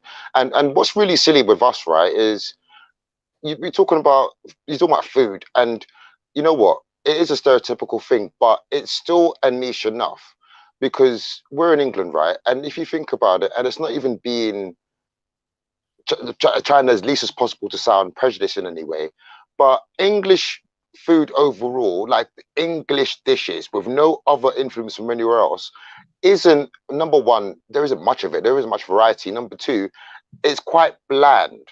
Yeah, Even a lot of pure English people like food that has been imported from other places, regions in the world. yeah, So, and especially in terms of our food, it speaks for itself. Like we don't need to really, everyone just knows our food is nice. So if we get the other part right, which just like you were saying, it may sound like a quote unquote white thing, but they get the presentation spot on. You want to sit in their restaurants. And a lot of people complain about, you know, quote unquote a white restaurant and their food, either the amount or the taste of it, whether it's good or bad, and you've got, but the environment, the service, the even when you're going there, the people that greet you, they even greet you with a smile. It's little tiny things I like with a yeah, yeah, smile because yeah. I don't want to go in anymore and the woman's screwing me, and it's like I just want to buy something. Sis. I don't understand why you're already vexed. I'm actually going to buy something. This is it. Um, And what you actually yeah, see on the menu, you get on the menu. I mean, again, these are exactly. these standard things which I'm like, what you see on the menu, I get on the menu. And then it's a case of even certain restaurants, they come out with, if it's a steak place, they come out with the steak knife and say, what knife do you want for the steak? All this kind of other stuff when you go to these nicer places. And it's just crazy. I mean, I was in London, I went to Hakistan. Where was we? And I swear that was like crazy. It was just Hmm. was down Hmm. on the ground. I loved the place. I loved how it looked. It was Chinese food. Hmm. It Hmm. was expensive as hell, but I Hmm. love the place. I'm like, why can't we have that kind of elevation when it comes to this kind of stuff? Nice place, bar, everything like that at all. So, because here's the thing about white people: white people like drinking, we like food. So, white people Hmm. they don't drink. So, get the cocktail bars and all this kind of stuff. Look nice for the white people. The food part, we know black people love the food. So it covers two angles. So Hmm. like, man, it's one of the things which if we really could get our act together on these things, it'd be crazy. Exactly. Yeah, it's those capital. It's that having the capital and then having the vision. But that's one of the things I've always thought. That's a gap in the market that we do not know, that we don't seem to really um that we've not tapped into yet. Which if we do tap into Hmm. it, I think it'll be very successful. And you could Yeah, have yeah, me too. but it is what it is. Do you know what? Even in terms of the hair business, right? And I see there's Fiona, hi Fiona, and I think there's another female in the chat. But anyone listening, but even to the guys too, right? Even if you take something like the hair sort of business, right? Which again we're very good at, and it is quite stereotypical. Do you think we would do well to? This sounds a bit mad, but sort of embrace the fact that and expand almost whose hair we do. Look, people already appropriate us anyway, yeah. Yeah. And it's little things like you know when which footballer brought that hairstyle in? But you know, particularly a lot of white guys and actually Asian guys, not only was they getting what we know as a skin fade, which has become normal for them now, Yeah. but they had that the parting with the comb over. Remember that, but they was rocking that a couple years ago, like bare of them, and there was people that and knew that are white or Asian, and I see them all with this particular hairstyle, and I was just like, yeah, like I hear them talking about it, and they're all like paying £50 a pop and that, and it's like, bruv, it's a skin fade. Like, do you know what I mean? But Yeah, do you standard. get my point? Do you get my point? That's our hairstyle, but they're getting to charge 5 times more for it. I hear you. I hear you. I mean, I was I was watching what was it? Prince William. To get his haircut was like £100. I was like, really? These white people, they'll pay for anything. But no, yeah, that's it. It's for us, it's like what, I don't know, £12, maybe £15 a barbershop max, depending where you are. But yeah, Look, it's just how we market things. I think a lot of our issues is how we market things, how we present ourselves. You know, if we can present ourselves in the right way, it's image. A lot of it's just image. We have a bad image. A lot of it's self-imposed because we do it ourselves. We don't. We seem to have. The funniest thing is we're all about image in the wrong areas. I'm like, we have the image in regards to our clothing, all that kind of other stuff. But I'm like, when it comes to business, we don't have the right setup when it comes to image and marketing, which is so interesting. But if we get that right, a lot of these things we could, again, people pay a lot more for a good service and for a good presentation. Once you have a good service and a good presentation, people will flip in pay a hell of a lot more than you would expect them to pay just because of those things. It's crazy, but it's true. If you go to a place that looks like shit, you don't want to pay no over expensive prices. You go to a place that looks nice, even if the food ain't that great, you're expecting prices to be a little bit better, especially if the portions are smaller, the plates are bigger. There's certain things which is like an unspoken rule, which if we could tap in, we could charge a lot of different price. We could do a lot of things if we just understand business and we understand, I suppose, how humans think and how the markets work. It's crazy. exactly. And do you know what? We I think we really should be smarter than that, because that's kind of how that's kind of like the marketing tactics that's been used towards us. But it's like we see it, but we're just happy to consume, which again isn't necessarily a bad thing, because we don't need all of us to take these mindsets on. We just need enough of us, and then we're a consuming culture anyway, right? We know that already. We've got a lot of, like, how much did you say the spending power was we had? It Three was hundred billion. There you go. So the spending of that isn't the problem. It's where it's being spent. Yeah. And if it's being spent within ourselves, the money will circulate, and in our, especially in our economy, we could do with it. And I think what's going to happen, because yeah, they've been thinking about it, right? And the times when sort of other cultures and races have sort of been in our environments, just like you said, it's been little things like, okay, I've seen like and obviously don't worry about the context in terms of the races, but just in terms of the service. And I've seen a white woman that's attended like a black hairdresser, right?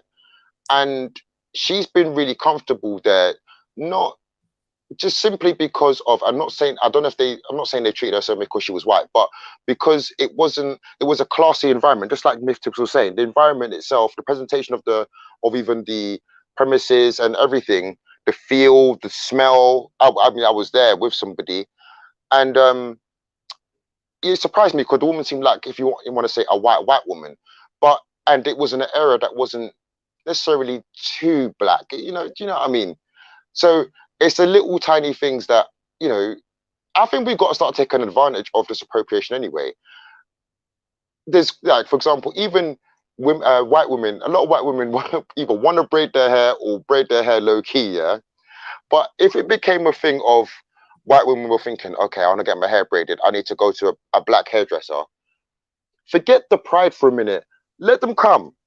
It's going to become our thing. We're going to benefit anyway. We need to stop worrying about, again, the sort of perception and how we're seen, and let's just start like making some bloody money, basically, like, because yeah. everyone else is, and it's been proven that people will buy into, people are attracted to our culture, because even other people who are not us, they're not even selling their own culture, they're selling ours.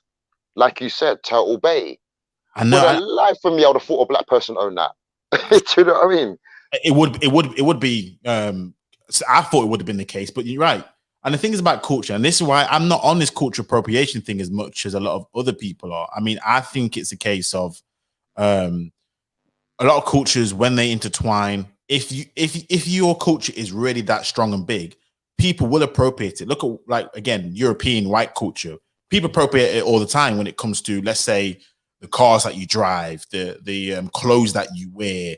A lot of things that you do is that not appropriating white culture, but it's not about that. It's about successful. If you're successful, other people want to copy things that are good, look good, taste good, smell good, and are successful. And the problem is we're just not the trend setters. We're not the pace setters when it comes to these things. It wouldn't be an issue for us if we actually were like the ones that people had to come back to make sure that, you know what I mean, they almost get the cosign from us in a case of, okay, this is how they do it, this is what it is. But we seem to be lagging behind the things that we should be the pace setters on. That's what I get annoyed at. Not the fact that they're doing it. Yeah. Because we just behind on our shit. Forget about it's different if we're behind on doing Italian restaurant or Mexican food or Spanish food. That's fair game. But behind on our own shit, behind on our own, that makes no sense right there. That's the issue I have the most. So that's where it makes absolutely none. Yeah. I knew. So if we're behind on our own stuff, I'm like, there's no way near we're gonna be able to do anything else to a good standard if we can't do our own stuff right. It's one of those things where I'm like, that's why I'm just like, I'm seeing a lot of change now. So with this whole Black Pound Day, one of the things which was really good is you get more awareness of the black businesses out there, because there's a lot of different businesses which I didn't even. For example, there was the perfume cologne, which is really good. You have rum, which is quite stereotypical, to be fair, rum, but there's different things which I'm seeing from a lot of younger, more independent people. But the problem is we don't network enough. There's not that visibility there, and then we need that support. So once we can get that support there, because we have, according to statistics, it is 300 billion. So just to clarify, it is 300 billion. Apparently, the black consumers, that's what they're worth in the UK. I think it also includes Asians, but it just say in the UK, the black and minority ethnic population, black consumers. Babe, right? I think so, but it does say it on it. It says black consumers are worth 300 billion. So I'll take it. Whatever. Okay. It may include. It may include. But we have a good basis there. We just need that vision, and this is where I think for an entrepreneur, the reason why we fail and the reason why things, because we just don't have that kind of vision yet. And I don't know what it is. Why is that the case? But a lot of us don't have that vision. Where I see a lot of other, like, if I go to like Americans, they seem to have a bit more better vision when it comes to these kind of stuff. Maybe more number, but it's not the point. It's not about the number. This comes to exactly what I was literally about to ask you. I was going to say, do you think here in the UK we have the correct mindset for it? Because in America, it does seem they do seem to have a bit more of an entrepreneurial spirit. Is that fair to say? Or I don't know. It seems that way from the outside. And again, I think because obviously it's a bigger place, you'll have more variety. So you have more differences. But I think for us, we don't, I don't know what it is about us, but we seem to just not have, the stereotype for us as being British is that we're actually a lot more advanced than what we are. I think we play down ourselves and we don't do the right things. I think we have such a regressive culture in the UK. It's crazy. And I don't know what that is about, but in the UK, especially what I've seen, it's just like, I don't know what's going on with a lot of us. I'm just gonna keep it real with you. And it hurts us. It does. It just hurts us. So and do you know what? Good point. I do think it's socialism. I think in the US, it's hell a lot more capitalism, whereas in the UK, it's socialism. People hate rich people in this country. So people hate people who are trying to, get their money up a lot more than in the US. They love that kind of stuff. So I don't know. I think that's the reason why over here it's a lot less. You don't see that kind of growth. You don't see that spark. You don't see that those black people really coming through making waves as you do in the US, because over there they love They love supporting their businesses. They will support businesses. They will support. Over here, it's not like that. It's getting better. It's getting better. But I'm telling you, the support is on a whole nother level. And they'll support some real crazy stuff, but they'll support it and it becomes big and it becomes an industry. Whereas for us, we're like, oh, now the Americans done it. Okay, we can do it now. I'm like, come on. Do you have a theory on what we can do to change that? Do the business owners, providers have to do something different, or do you think the average black person just needs to change their mindset in terms of supporting our own? What do you reckon, or a bit of both, or completely different? There's never a one size fit all for these kind of things, but I think it's just a case of, excuse me, I think visibility for us is a kind of a big thing in regards to where are the big players so far, and imparting that knowledge, and then just that ability to be able to improve. I think, again, taking this stereotypical example of the food, our food stores and takeaways and delivery service haven't, I don't think, evolved in the last 40 years. How is that possible? So it looks as if we're not evolving in some industries. It's like we should be evolving. These things should have been taken care of. There's a lot of things which we should have changed. And I don't care what everyone sort of talks about in regards to racism or kind of stuff. No. The things that we can do ourselves, which don't need anyone else's input, but ourselves, which haven't really evolved as much as I thought. Maybe in terms of there's more numbers, but in terms of the whole product, it's still the same old, same old. What's up, Myth Twist? How's it going?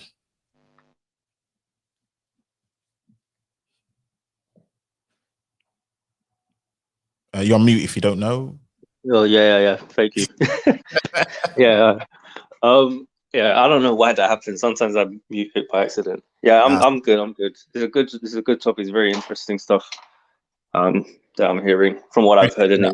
I was interested to see if you were going to show up, because I know you seem to. You're probably the entrepreneur here, so I'd be interested to see your take on the business lifestyle, and if it's for everybody, and some of the pitfalls that I've seen, and how for us we probably aren't as advanced in that sort of sense because of the things that we do or don't do.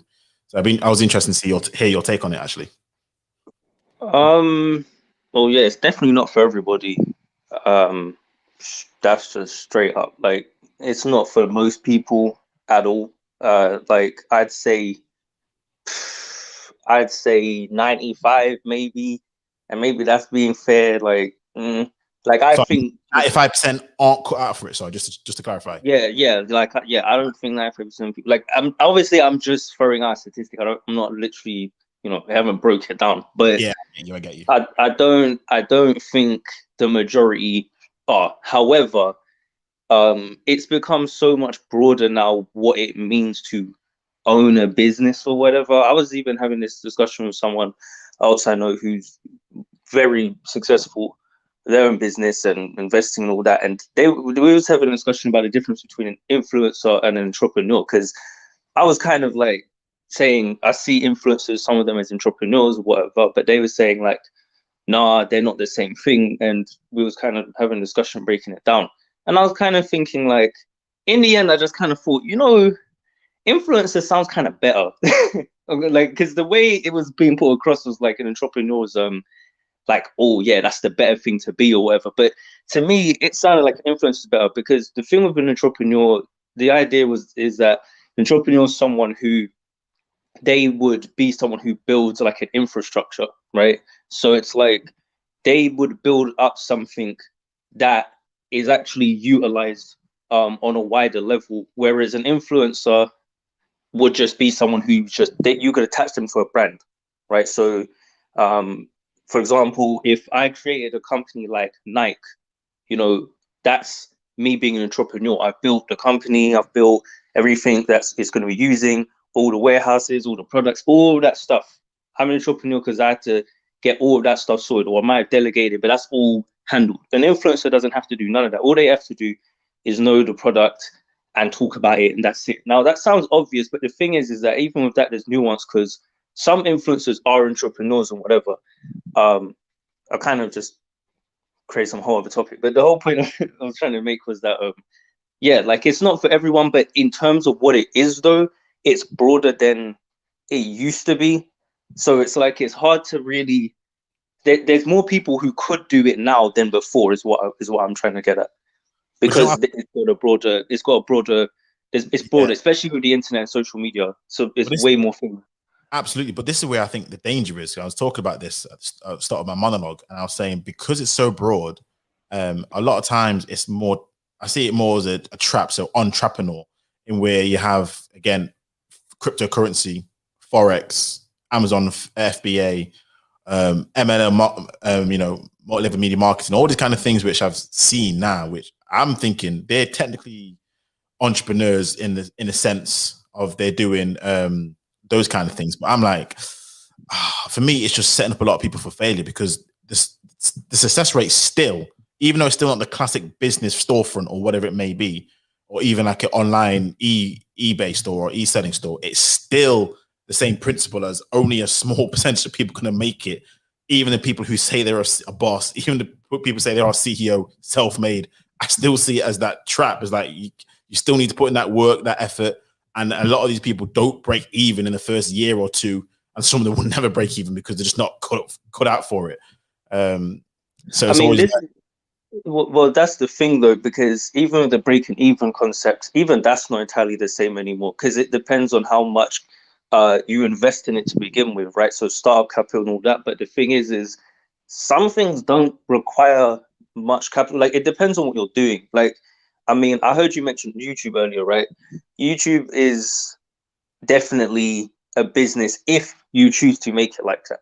But some people get on here and it's just a joke and they end up just kind of falling into money. Now, the problem is that to do with what you're talking about is that those kinds of people seem to be the ones people latch onto the most. Like the people who didn't really try and got lucky for some, like they're the ones that become the overnight success and everyone latches onto them.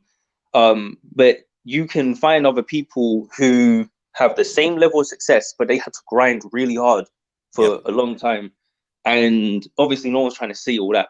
They're not trying to hear that. That's like, no, we don't care about that. But it's there, you can see it. And a lot of those people will tell you, no one cared when I was grinding in the dirt and blah, blah. There's tons of books on it and all sorts but people don't want to, a lot of people don't care. But I think to do with what it is you're saying, I think like the success rate is obviously it's never going to be high. But I mean, I guess is it in comparison to working or something? Yeah. So I suppose the comparison is people think that working for a boss, a 9 to 5, 8 to 4, whatever it is like slavery. Whereas being your own boss is freedom. It's the thing to do. It's almost like the only guarantee you're going to have for financial security and freedom. Whereas working for somebody else, there's always that possibility that you could get fired. I'm like, hold on a second. The statistics are saying most businesses, 5 years tops. That's it. That's it. I think almost 50% of businesses after 5 years are gone.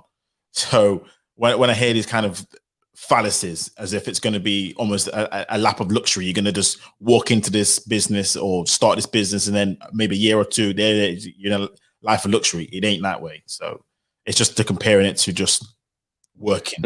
I think the thing is though, to me, that I find always interesting about it is the success aspect, because to me, if you really have a good, like if you have a very realistic understanding of that, I don't think it's like anywhere near the problem with a lot of things is everyone wants to be like some, I don't know what it is they're trying to get, but some kind of crazy level of fame, success, billionaire status, like, you know what I mean? And it's already been shown in studies that most people, once they start earning past 50K, like it's mostly diminishing how much it really affects their happiness. It doesn't have this great amount added onto it. You know, it doesn't make people like significantly happier to get 100K or 200K or whatever. In fact, because usually the things required to get that money, usually it took a lot to get it.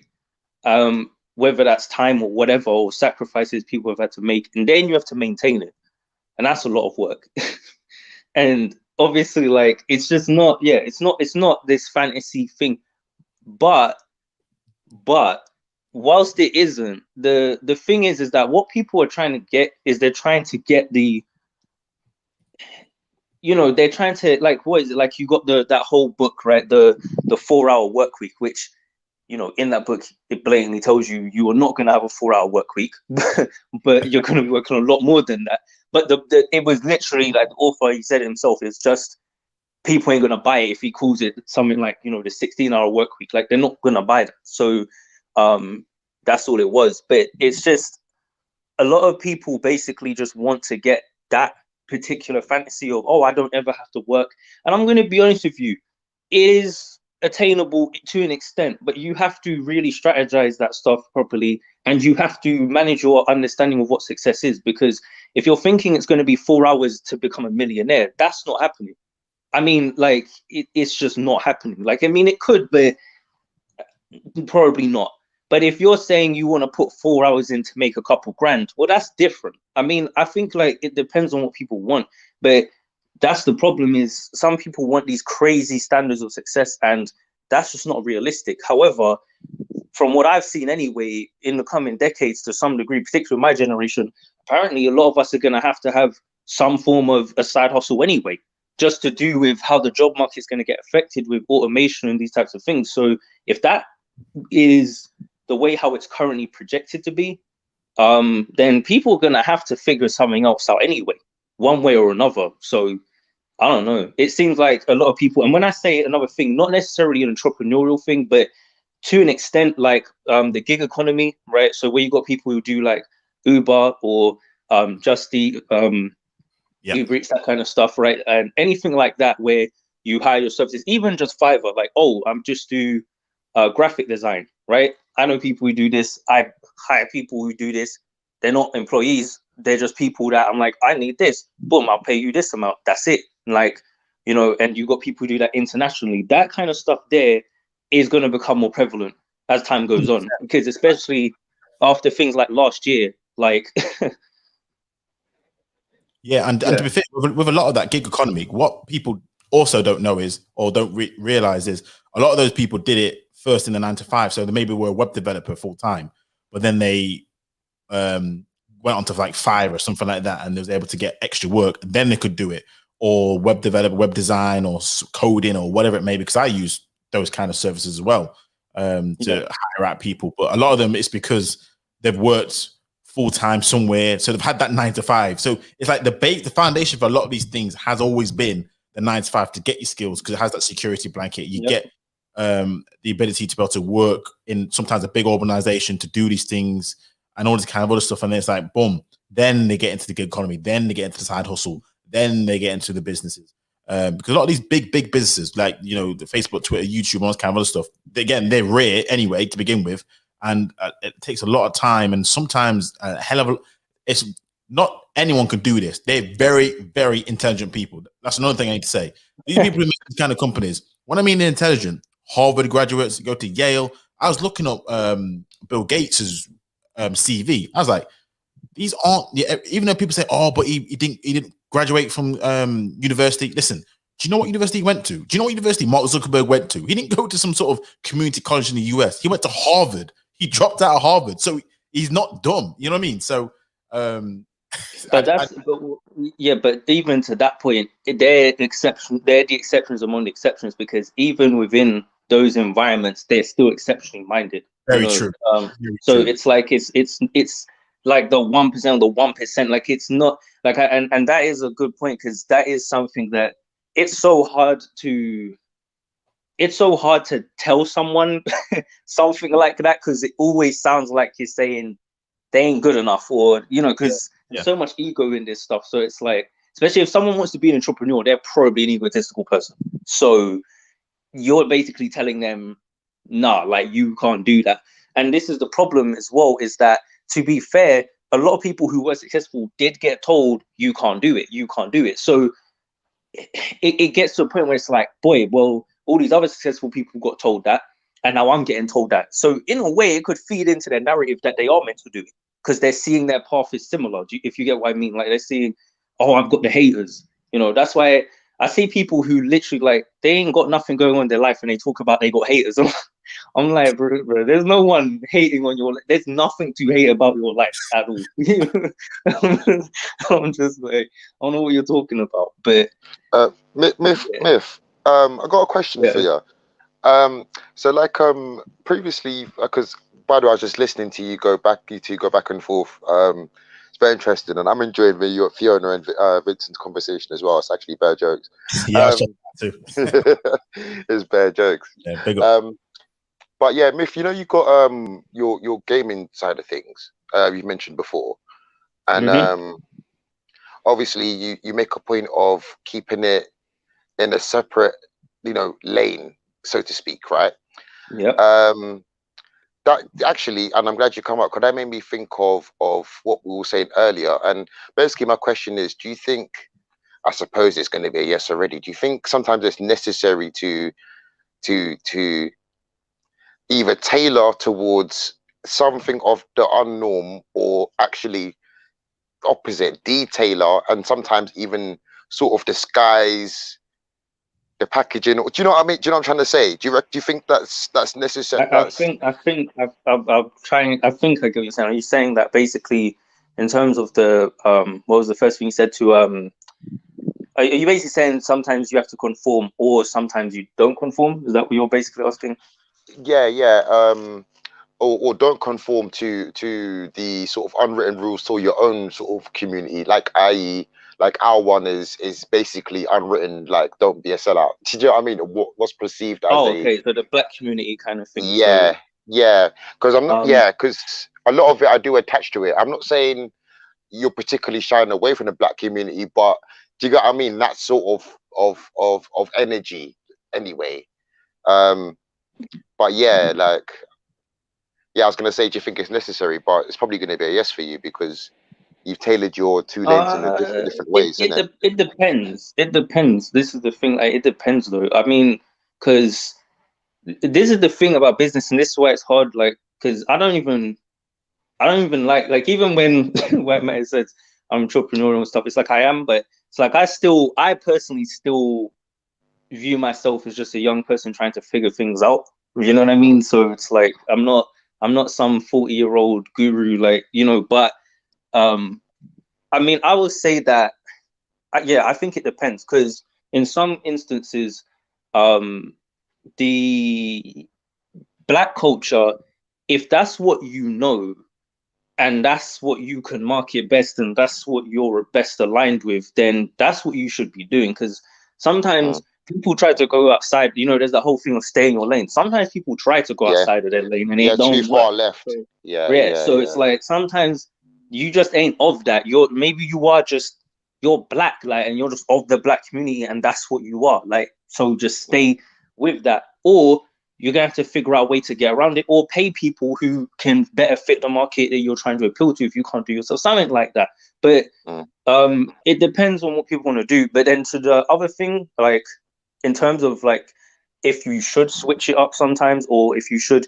put a different face behind it, again, it just depends on what you want to achieve. I think it depends on the goal, pretty much. Why I specify the black community is just simply because we're behind in terms of all these sort of things. Like it's not a secret, like, and it's little tweaks we can do. So that's why I specified the black community, and I wanted to get your opinion on it, because obviously I was thinking about that. But yeah, no, good answer. Yeah, I mean, the gaming stuff. Sorry to cut. I just want to say, I'm just gonna probably have to stream for like another 15 minutes, a little bit max, just because, yeah, it's it's late. Yeah. But yeah, continue. Sorry. Yeah, I mean, to do the gaming stuff as well. I mean, it's like, even just the other day, I mean, I put out a video on one of my other channels like yesterday, and it's like, boom, it's going up in views, whatever. That's just like what happens over there. No one over there knows knows anything about me or whatever. This side, well, that's the thing. I'm not even really over on this side like that anymore anyway. But it's like, yeah, obviously they don't. But the thing is, that separation is just maintained I don't want to say for now, but it's like it's maintained because I'm going to be honest with you. It'd be a lot easier if I was able to connect this kind of side of YouTube with that side. Because I think there'd be a lot more in it for me if I figured out a way to do that. But Yeah. it's harder to do it. But I think Yeah. if I did, there'd be a lot more in it for me, because I've seen people who are fairly big in gaming and stuff, and they have some of these, you know, you can tell they probably watch certain types of content, but they don't go all the way with it because, to be honest, they just ain't like that, and they already built their platform off of something else. It's too, like, by now it's too late. If they tried to switch it up like that, they'd probably just get, you know, taken down or whatever. So it's difficult, but I think there's definitely a gap there, and I think there's a lane there, but like I think it's just something that has to be handled the right way. But that goes for anything. So yeah. Okay, fantastic.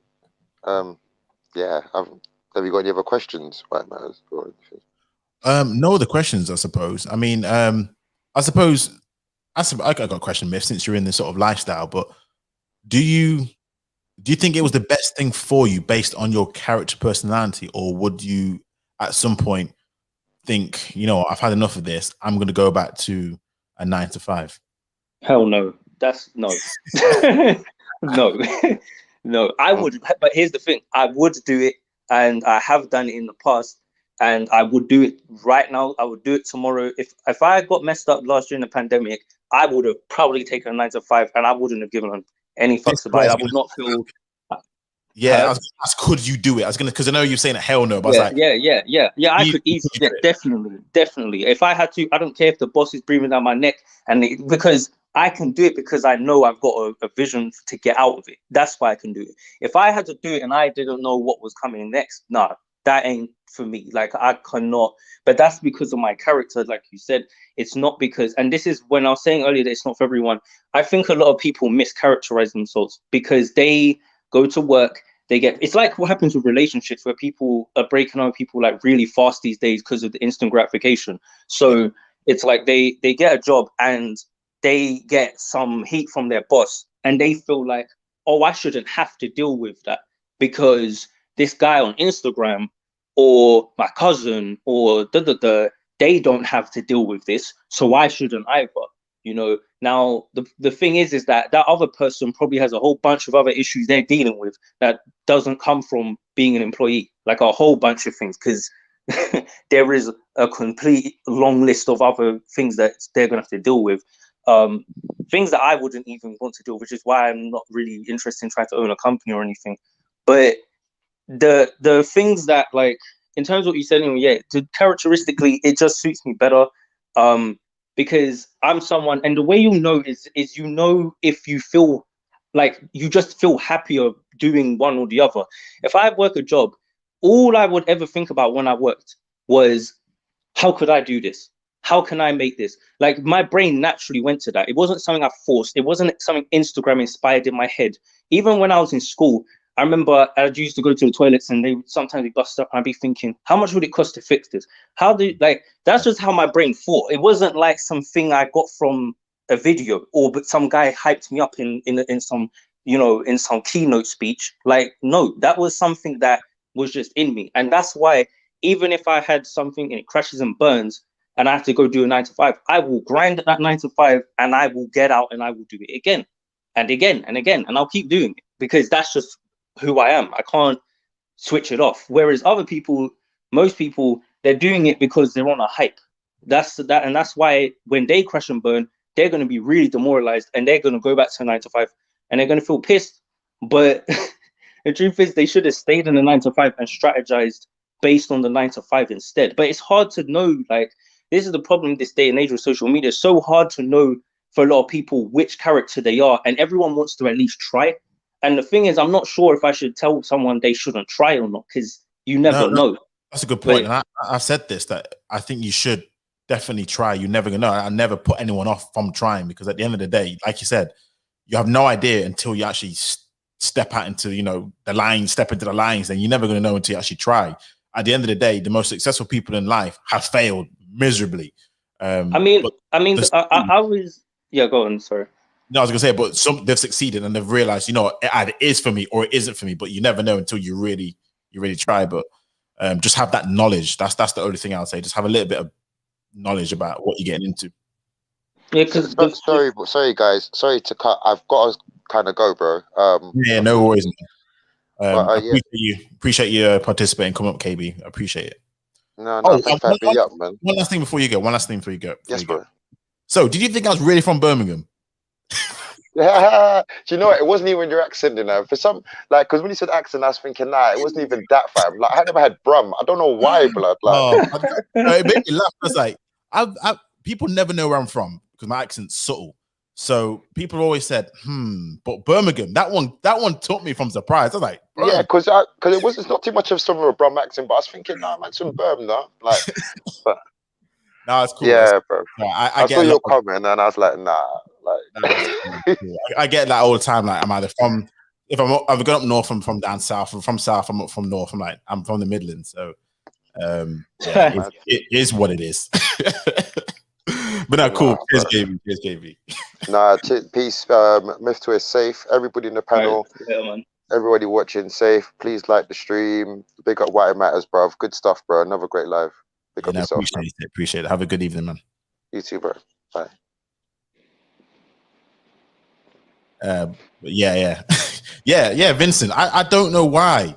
I don't know why people say that. I'd like, maybe it's because you're from London. I don't know what it is, but people say I think Manchester's heard a couple of times, but not really because I'm a Manc accent. You can definitely tell how it sounds like. So I don't know.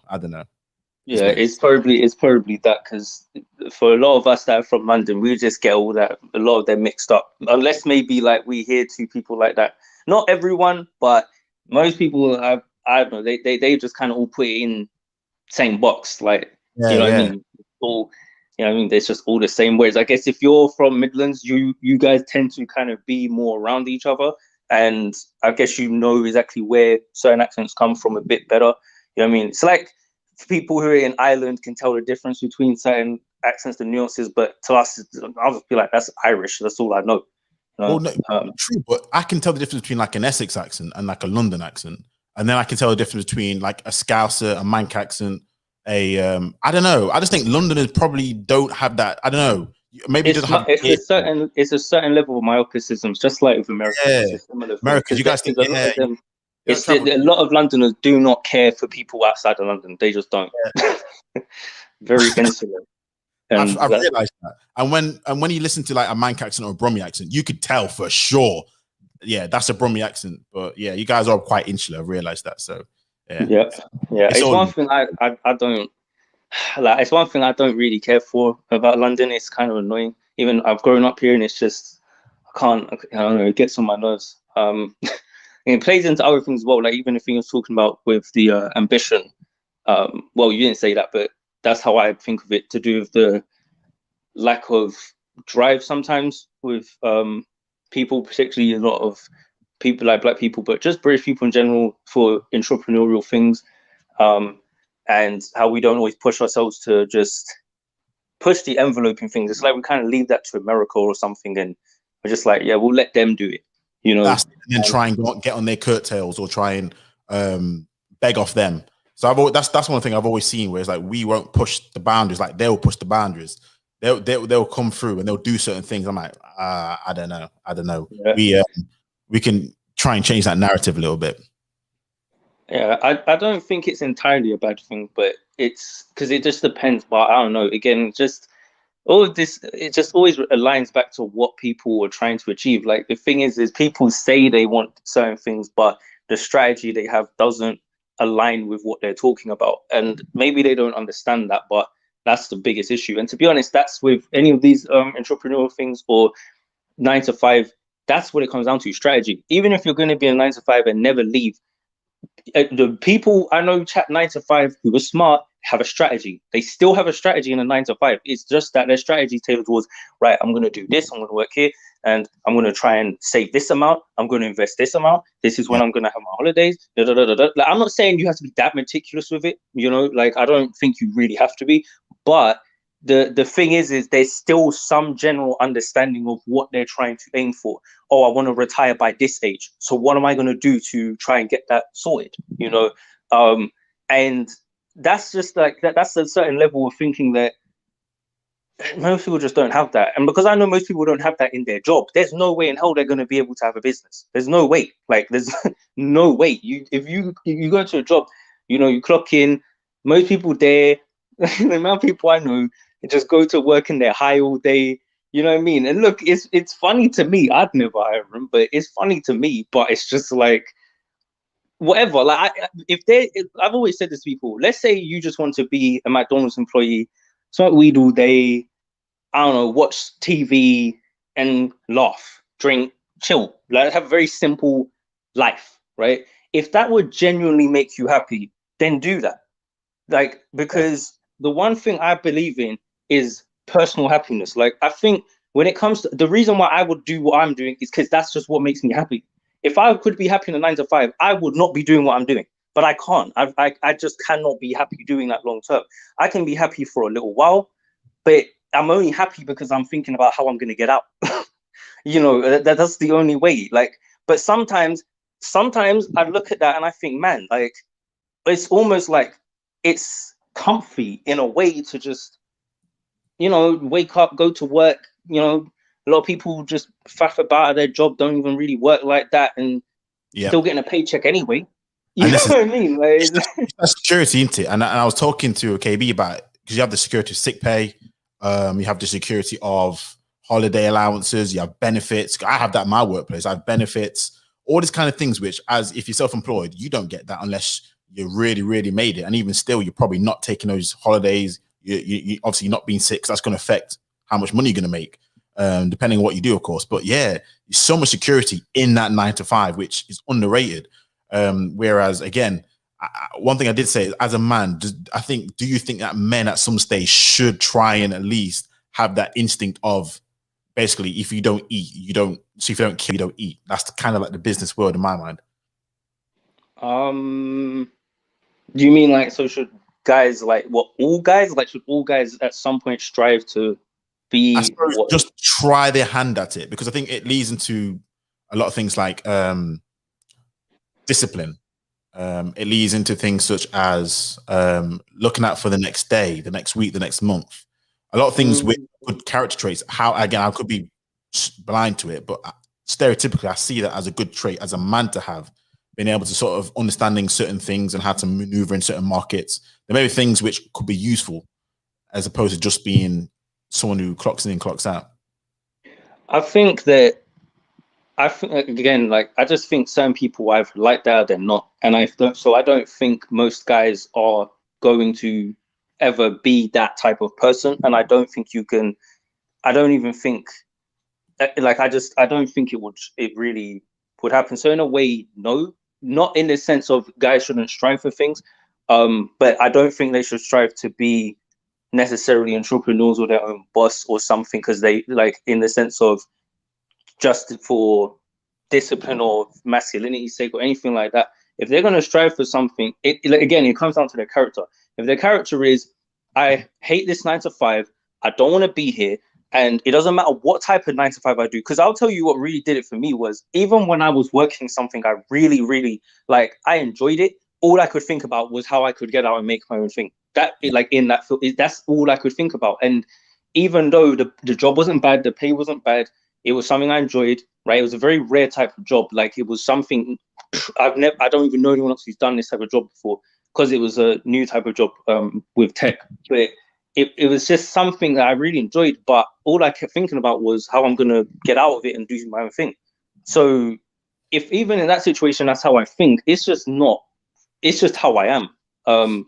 Whereas another person, I knew people who were very cushy there. I also knew people who didn't appreciate it. And that's another thing. Some people just ain't satisfied with anything, man. Like, I don't know, like, some people have good jobs and they're just complaining. And again, those people as well think, oh, I'm meant to be my own boss. And it's like, no, you're not. You just don't know how to be happy with anything in life. That's a completely different issue. You don't need to be your own boss. You need to learn to appreciate what you're doing in life. Because you know, those people will burn out as well. They'll be their own boss for a month, if you can call it that, and they'll see nothing's going on. Oh, I could run this business better than our boss does. Really? Okay, you don't even know how to set up a Facebook advert, but all right then. You know, you're right. It's a lot of it is down to that temperament, and again, you're right. There are a lot of people who you can tell they're not they can't cut out for it. If they're complaining like this for God knows how long, they're not set up for it. So a lot of times, you're right. It's the temperament, because what would happen is they do their own thing. A month later, they realize it's not working as they think it's going to work, even though they thought they could do it better. And then, they're back where they were, getting another job somewhere else because they just can't hack it. So no.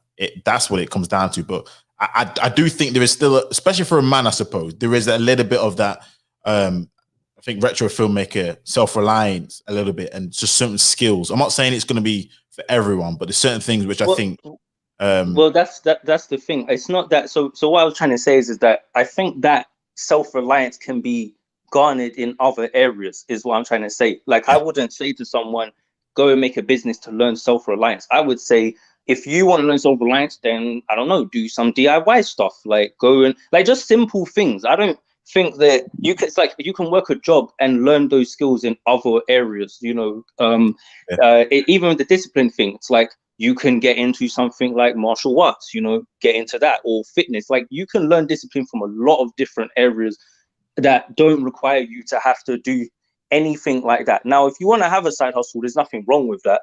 Especially because, again, in this day and age, a side hustle doesn't have to be the most time consuming or even have to cost you too much money.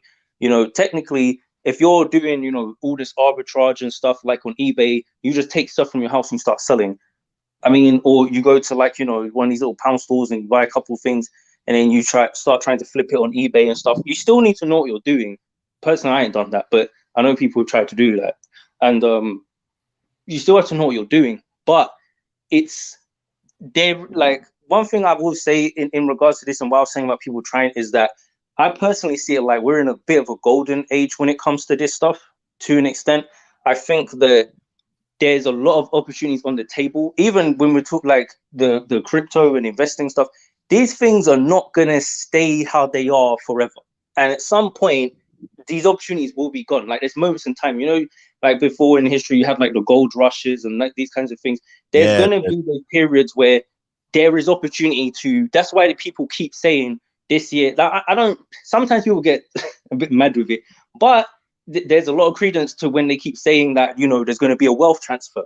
Right now, I hear that so many times with this cryptocurrency stuff. I mean, that's so right. Now, the thing is, though, it's not like they're just talking BS. There's a reason why cryptocurrency was a joke a few years ago, and all of a sudden, real companies are starting to start putting a lot of money into this stuff, and it's not a joke, right? There's a reason why that's happened, and it's not to do with, like, I think the problem is now almost everyone's like, I need to get into crypto, I need to become a Dogecoin millionaire, and you know, I get so sick and tired of hearing about Doge.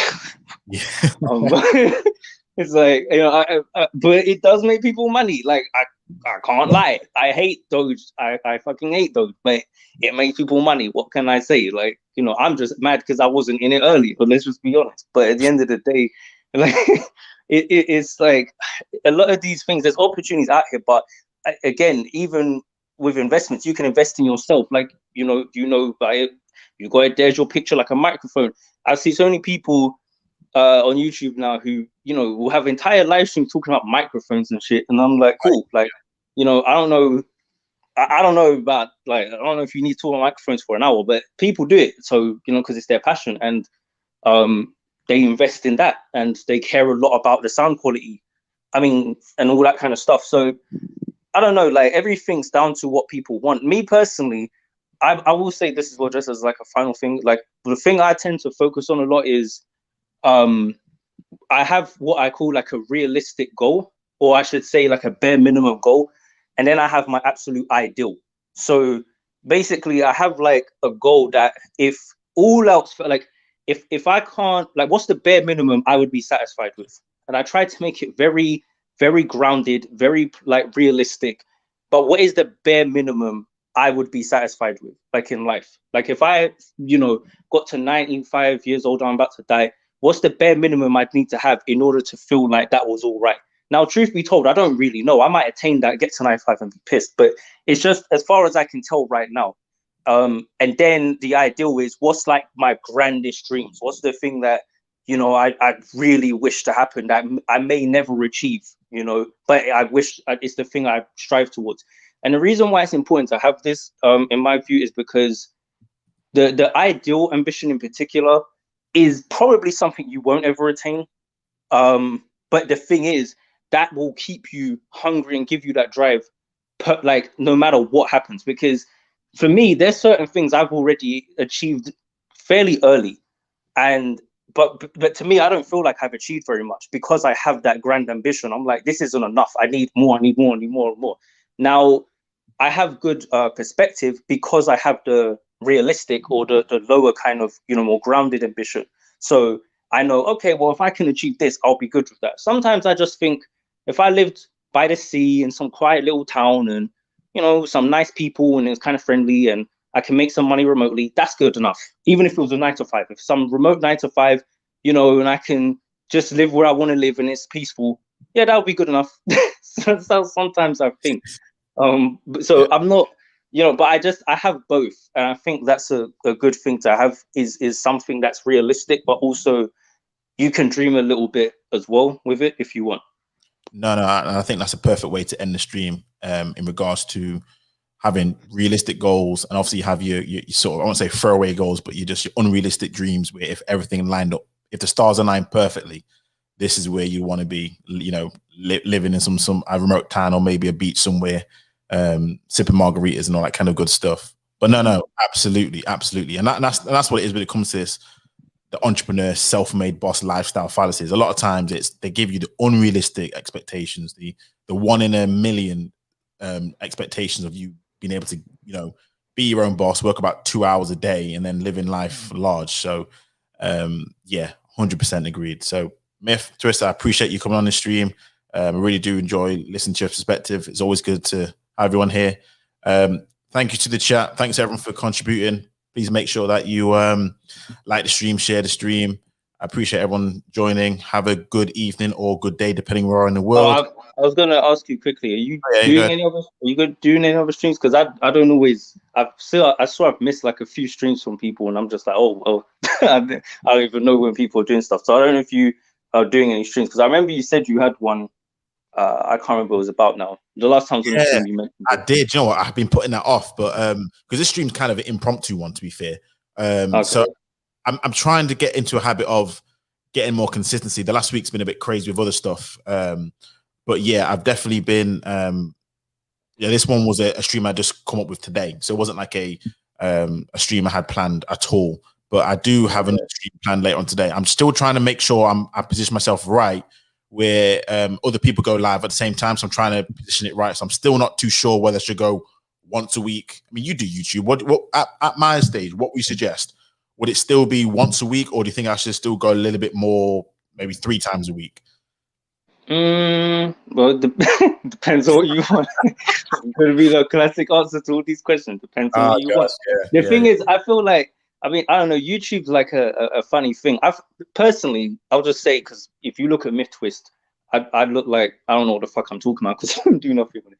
But on you got another channel though, isn't it? So you know what I mean? So yeah. But you got another channel though, haven't you? Yeah. I wish, like, I swear, I wish I could just share it so that, it's a better example. I can't. But basically over there, I mostly do uploads and stuff, but it's like, I'm not very meticulous with things. I just kind of do whatever I feel like doing. And I've got a strong enough. The thing is that my commentary and the perspective I'm offering is strong enough that people are just like, oh shit, he uploaded. I'm just gonna watch that. You know what I mean? So, so I don't know. I think it depends. I don't know. It's hard to say who. I don't know. You don't say names, but I'm just thinking about who else is streaming, because I don't think I'm subscribed to as many people. Like, I saw your live and I saw some other people live, but whatever. I don't know. Vince has got 3 times a week, and people saying, yeah, and this is, oh, here we go. Come on. yeah, keep a consistent schedule and update your viewers. Yeah, I try. That's what I need to do. I'm going to try and keep a consistent schedule, but I want to try and keep to it. So I've not got a schedule because I don't want to like mess up. Oh, right. Yeah, see, this is what I'm saying. I don't have no schedule. I'm the worst person to ask. Well, I will say, generally, scheduling is a good idea. I will say that it is good. Yeah, because it does help people to know when your stuff's coming out, and it makes them feel uncomfortable. I've seen with my channel, it does somewhat give my views a hit. I used to have it where just by chance I always uploaded on Fridays and Saturdays just because that's when I had more time to do it. But it wasn't meant to be a schedule, but it became like that. So what I noticed actually was each Friday and Saturday, the views on my other videos would go up because people would be coming to my channel, checking for my stuff. Nothing's there. So they just watch my old stuff. So yeah, scheduling is important. People build it into a habit. They have their own lives and stuff. So yeah. No, and I agree. And a lot of people don't realize that I have my own life as well. So yeah, exactly. You know what I mean? Like, you know what I mean? You know, ditto. But no, I'm seeing people, and obviously Vincent 3 times a week. That might be a little bit ambitious, Vincent. 2 a week. Vincent is gonna say that though. Like Vincent's everywhere. Yeah, I know. And the thing is, yeah, I think I'll definitely go for the 2 a week. I think that's more reasonable because I can spread it out. The thing is, I just want to make sure I have enough good content. I don't want to go with the usual content that people go in this space. I think my lane's slightly different. But I just wanted to make sure that my content's consistent. It's good content. People enjoy the content, and that kind of stuff. So I don't want to just sort of cheat you guys. I kind of want to do a little bit of rebranding as well later on, but that's too much too soon right now. But I think what I'll go for the 2 a week. In terms of when, we'll see. And then, but yeah, Fiona, don't worry about it. We don't bite over here, so you know, you can always call in. Besides, it's not like a calling; it's just a open panel chat. So absolutely. I'll never get why people call the StreamYard link a calling, but whatever. Yeah, it's just a nice little chat, and it is what it is. So, but yeah, again, feel free to jump on if the panel's open, which it usually is. But if not, I enjoy your company. I enjoy your time. But yeah, I think I'll definitely go for 2 times a week, and I'll figure out when each week it will be, whether it's like a Tuesday, Saturday, or Tuesday, Friday, whatever it be. But yeah, I'll definitely go for the 2 week just to keep it all consistent. But stay tuned. But yeah, no, thanks everyone in the chat. Make sure you like, subscribe, share if you're new, and I will see you on the next one. Until then, have a good one. Peace. Yeah.